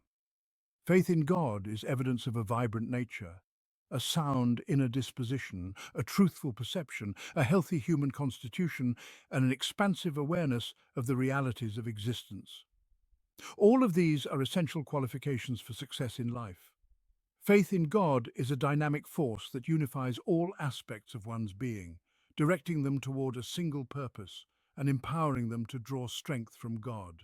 Such faith drives individuals to fulfill God's will in their stewardship of the earth, in building and nurturing it, in combating corruption and strife, and in advancing and elevating life. These too are qualifications for success in life. Faith in God also liberates individuals from servitude to their desires and to other human beings. Surely, a human being who is freed by servitude to God is better equipped to act as a wise and upright steward of the earth than one enslaved to their whims or to others. Piety, or consciousness of God, instills a vigilant awareness that restrains recklessness, arrogance, and excess. It directs human effort with care and caution, preventing transgression, impulsiveness, or overreach. It ensures that life proceeds in harmony, with a balance between impulses and restraints, striving on earth while aspiring to the heavens, free from the tyranny of desires and human oppression, humbly devoted to God. Such a life is righteous, productive, and deserving of God's grace and blessings. Thus, blessings surround such a life, goodness prevails, and success becomes its hallmark. This reality is evident and observable alongside God's unseen grace and providence. The blessings that God promises to those who believe and are conscious of Him are of countless kinds, and the Quranic text does not specify or limit them. Its imagery conveys an outpouring of abundance from all directions, without boundary or detail. These blessings encompass all forms, colours and manifestations, those known to human beings, those they can only imagine, and those beyond their comprehension. Those who imagine that faith in God and piety are merely acts of worship, disconnected from the realities of life, do not understand faith or life. How much they need to reflect upon this connection, which God Himself bears witness to, and God suffices as a witness. And this principle is fulfilled through the causes discernible to humankind. If the people of the towns had but believed and been conscious of God, we would indeed have opened up blessings to them from the heavens and the earth. But they gave the lie to the truth, and so we took them to task for what they had earned. 7:96. Yet some may look around and observe nations who call themselves Muslims living in hardship and scarcity, afflicted by drought and deprivation. At the same time, they see nations who neither believe nor fear God, flourishing in wealth, power, and influence. And so they ask, where then is this immutable law that never fails? But such an observation is merely a misunderstanding of outward appearances, a misjudgment of the realities beneath the surface. Those who claim to be Muslims, are they truly believers? Do they truly live in consciousness of God? They do not purify their servitude to God, nor do they manifest in their lives the testimony that there is no deity but God. They surrender their necks to other servants of God, allowing them to play the role of lords over them, legislating their laws, shaping their values, and dictating their traditions. How then can they be believers? For a true believer does not permit any servant to play the role of a deity over him, nor does he allow any mortal to become his master, ruling his life through self-made laws and commands. When the ancestors of those who now merely claim faith were truly Muslims, when their submission to God alone was genuine, the world bowed before them. Blessings from the heavens and the earth overflowed upon them, and God's promise was fulfilled. As for those who now enjoy abundant wealth and power despite their disbelief, this too is part of the divine law. Then we replaced the affliction with ease and plenty, until they grew affluent and said, "Hardship and ease befell our forefathers alike." And so we took them to task unawares. 795. This is the trial of affluence, a test far more perilous than the trial of hardship. But there lies a profound distinction between the blessings God promises to those who believe and are conscious of Him, and the fleeting abundance granted to others as a test. True blessings may abound even in modest means when they are accompanied by righteousness, tranquility, security, and contentment. How many nations enjoy material wealth and power, yet their lives are steeped in misery, their security threatened, their bonds severed, and their people consumed by anxiety and destined for disintegration. Such nations may possess strength without safety, abundance without peace, and material splendor that is but a prelude to a bleak and grim future. This is the trial of affluence, which is followed by divine retribution. The blessings granted to those who believe and are conscious of God are blessings in their material possessions, their souls, their emotions, and the very essence of their lives. These are blessings that nurture life and elevate it simultaneously, not mere abundance accompanied by misery, corruption, and decay. After the Quranic discourse establishes this universal law, one attested by the history of perished nations, the narrative shifts at a moment when emotions are stirred and the soul trembles at the fate of those who denied the truth. They did not believe or live in consciousness of God, deceived by their fleeting affluence and heedless of the divine wisdom behind this trial. In this moment of vulnerability, the Quran addresses those who remain in heedlessness and arrogance, awakening in them a sense of foreboding that God's punishment could strike at any moment, whether by night or by day, while they sleep or while they revel in their distractions. Can the people of the towns feel secure that our punishment will not come upon them by night while they sleep? Or can the people of the towns feel secure that our punishment will not come upon them in broad daylight while they play? Do they feel secure from God's devising? But none can feel secure from God's devising save those who are doomed to lose. 797-99. Do the people of these towns, heedless of the divine law of trial through hardship and ease, and blind to the fate of those who denied the truth before them, who once inhabited these very towns and then left them to others, feel secure from the punishment of God? Do they feel safe from His destruction, which may strike them unawares, as they sleep in the vulnerability of night? When man sleeps, he is stripped of will and strength, unable to guard himself even against the smallest of creatures. How then could he withstand the punishment of the Almighty, who cannot be resisted even in man's moments of greatest alertness and strength? Do they feel secure from God's punishment striking them in broad daylight while they play? Play absorbs one's attention, diverting it from preparation and vigilance. In the midst of their heedless indulgence, they are as defenseless as in their sleep. How then could they withstand the onslaught of God's punishment, which no human effort could ever repel? Indeed, God's punishment is far too overwhelming for them to resist, whether they are asleep or awake, playing or striving in earnest. But the Quranic discourse intentionally presents these moments of human vulnerability to touch the depths of human consciousness, to awaken fear and caution, and to compel reflection on the overwhelming, all-encompassing power of God's punishment, which can descend at any moment of weakness or heedlessness. Do they feel secure from God's devising? His subtle, hidden planning, which remains beyond human perception, should inspire awe and caution. But none can feel secure from God's devising save those who are doomed to lose. For beyond this false sense of security, this heedlessness and disregard lies only loss. Only those destined for ruin are blind to God's subtle design.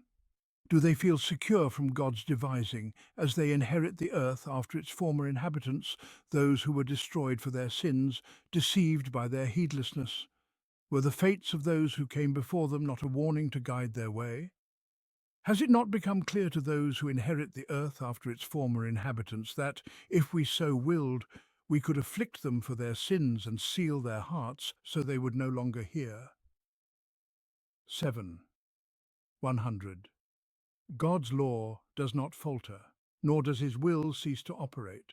What assurance do they have that God will not seize them for their sins, as he seized those before them? What protects them from their hearts being sealed, rendering them incapable of guidance, deaf to the signs of truth, and ultimately subject to the consequences of their misguidance in both this world and the hereafter? The destinies of those before them, the inheritance they left behind, and the immutable law of God, all of these stand as warnings for them to fear and to take heed. They are reminders to shed their false sense of security, to abandon their heedlessness, and to contemplate the lessons of those who came before them, lest the same fate befall them. But God does not intend through these warnings to leave humanity in a state of constant fear and anxiety, trembling at the thought of destruction that may strike at any moment by night or by day.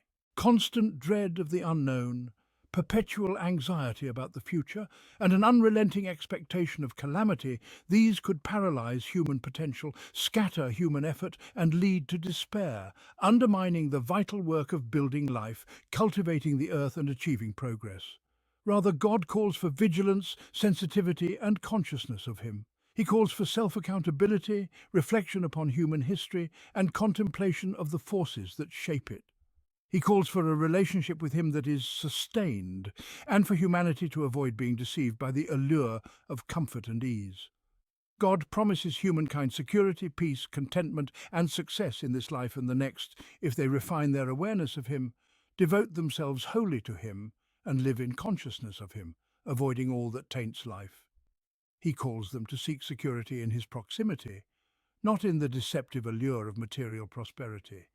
To trust in his power, not in their fleeting material strength, and to rely on what is with him, not on the transient possessions of this worldly life.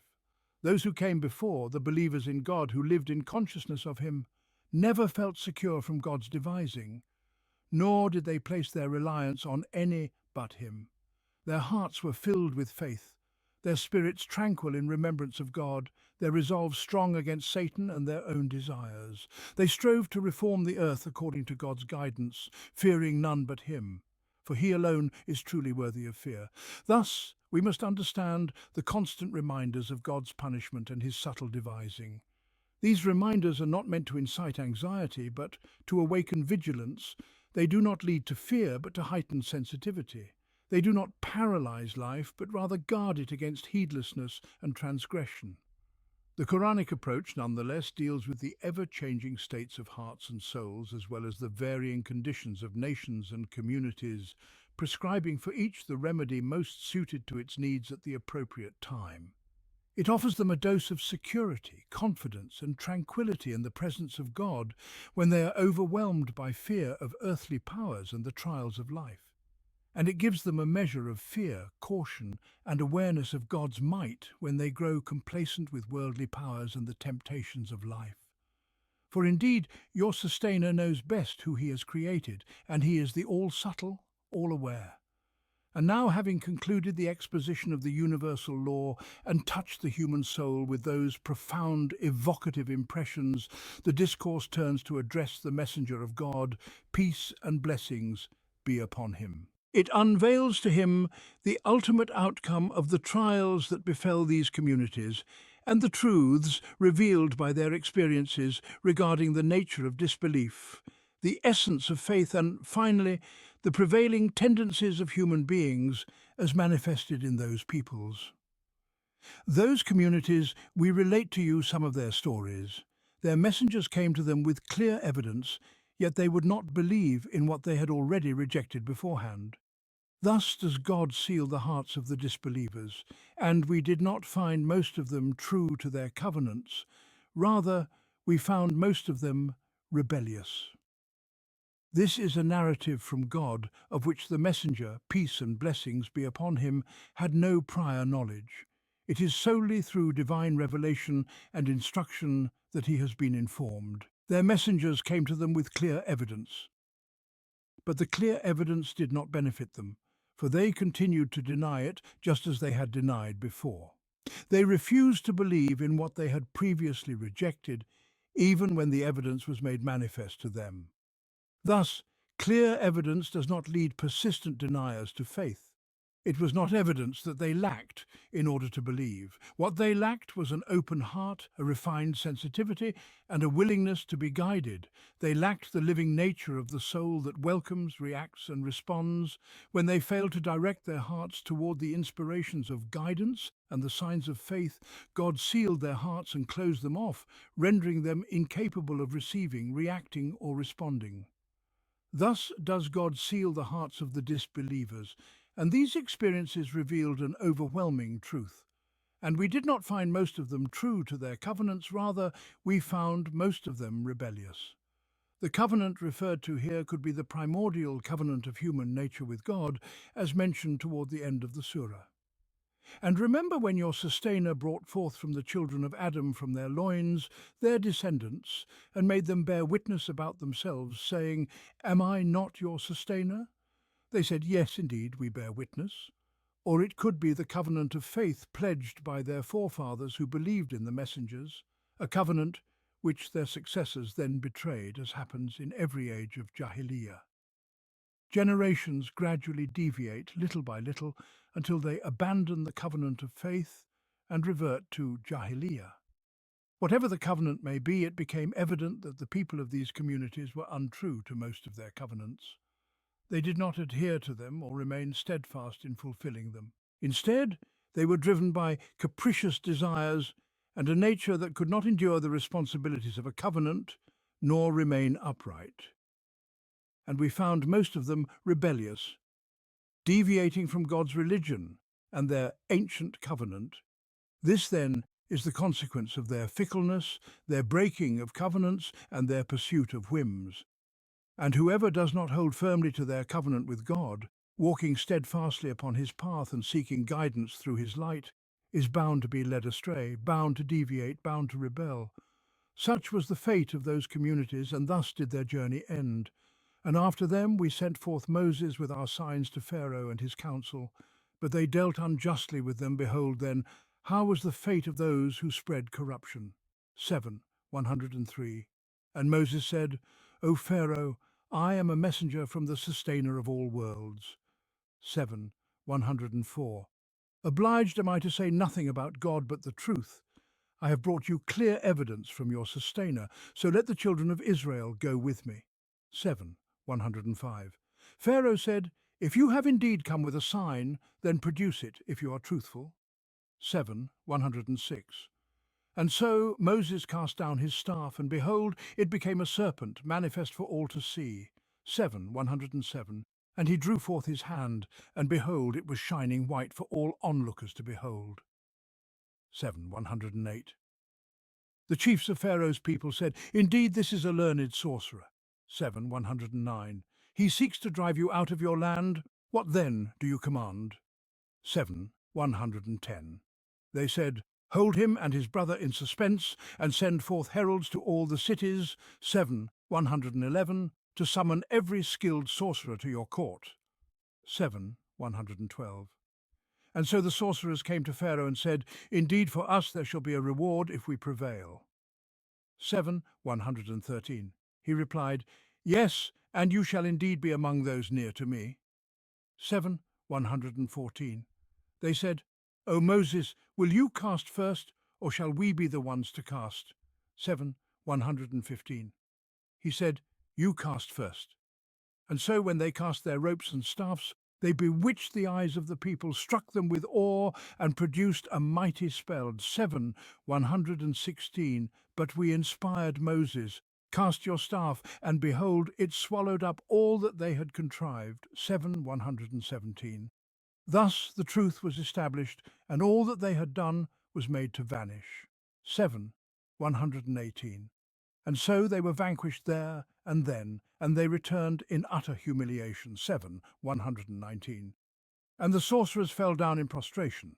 7:120. They said, "We have come to believe in the sustainer of all worlds." 7:121. The sustainer of Moses and Aaron. 7:122. Pharaoh said, "You have believed in him before I gave you leave? Surely this is but a scheme which you have contrived in this city, so as to drive out its people. But you shall come to know." 7:123. I shall most certainly cut off your hands and your feet on opposite sides, and then I shall crucify you all. 7:124. They replied, "Truly, unto our sustainer shall we return." 7:125. And you take vengeance on us only because we have come to believe in the signs of our sustainer when they came to us. O our sustainer, pour forth upon us patience and cause us to die as those who have surrendered themselves unto you. 7:126. And the chiefs of Pharaoh's people said, "Will you leave Moses and his people to spread corruption in the land and to abandon you and your gods?" Pharaoh replied, "We shall kill their sons and spare their women, for we are indeed supreme over them." 7:127. Moses said to his people, "Seek help with God and be patient. Indeed, the earth belongs to God, and he grants it as an inheritance to whomever he wills among his servants. And the ultimate outcome is for those who are conscious of him." 7:128. They said, "We were oppressed before you came to us, and we remain oppressed even after you have come to us." He replied, "It may well be that your sustainer will destroy your enemy and make you inheritors of the earth, so that he may see how you act." 7:129. And we afflicted Pharaoh's people with years of drought and scarcity of fruits, so that they might take heed. 7:130. But whenever something good came to them, they would say, "This is ours." And whenever misfortune befell them, they would blame it on Moses and those who were with him. But truly their misfortune was decreed by God, though most of them did not know. 7:131. And they said, "Whatever sign you bring to bewitch us with, we shall not believe in you." 7:132.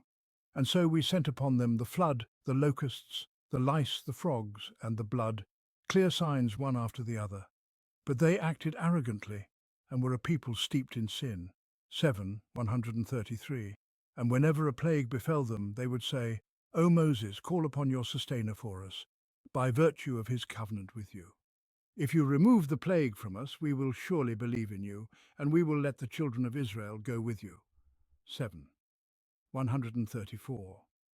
But whenever we removed the plague from them only for a term which they were to fulfill, they would break their word. 7:135.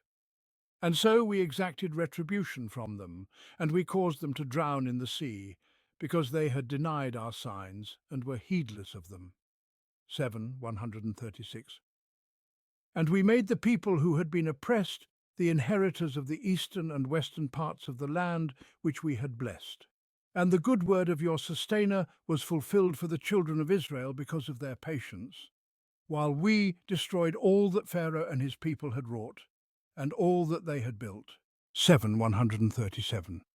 This passage contains the story of Moses, peace be upon him, and Pharaoh, along with Pharaoh's council. It begins with their confrontation over the lordship of the sustainer of all worlds, and culminates in the drowning of Pharaoh and his followers. Between these 2 points lies the contest with the sorcerers, the triumph of truth over falsehood, and the sorcerers' submission to the sustainer of Moses and Aaron. It also details Pharaoh's threats of torture and execution against the sorcerers, but they stood firm in their newfound faith, defying his threats with steadfast conviction. The narrative then transitions to Pharaoh's persecution of the children of Israel, God's punishment upon Pharaoh and his people with famine and plagues, and their repeated pleas for Moses to intercede and lift the calamities only to break their promises each time. Finally, The story concludes with God's vengeance upon Pharaoh and his people, their drowning in the sea as a consequence of their denial of his signs, and God's granting of the land to the oppressed children of Israel as a reward for their patience. This episode illustrates the divine law of trial by adversity and prosperity before ultimate destruction for the deniers, and it emphasizes the reward of inheritance for the patient believers. It is a lesson in divine justice. Pharaoh and his people faced ruin because of their persistent arrogance and heedlessness, while the oppressed were made leaders of the earth. For narrative clarity, this portion of Moses' story has been presented as its own lesson, separate from the subsequent account of his dealings with his own people, as the nature and focus of the two sections differ. The narrative begins here with a summary of its opening and its conclusion, subtly pointing to the purpose for which it was revealed within the context of this surah.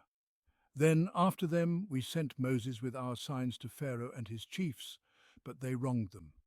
Behold then what was the fate of those who spread corruption. The text explicitly declares the purpose of recounting this story in this particular context. It is to reflect upon the ultimate outcome of the corrupt. Following this brief introduction that hints at the intended lesson, the story unfolds in successive episodes, meticulously crafted to fulfill this purpose and portray it in detail. The story is presented in vivid scenes, brimming with life, movement, and dialogue, laden with emotions and vivid character traits. Interwoven with these episodes are directives that highlight the points of reflection within the narrative, shedding light on the nature of the struggle between the call to the sustainer of all worlds and the tyrants who oppress God's servants, claiming lordship over them besides God.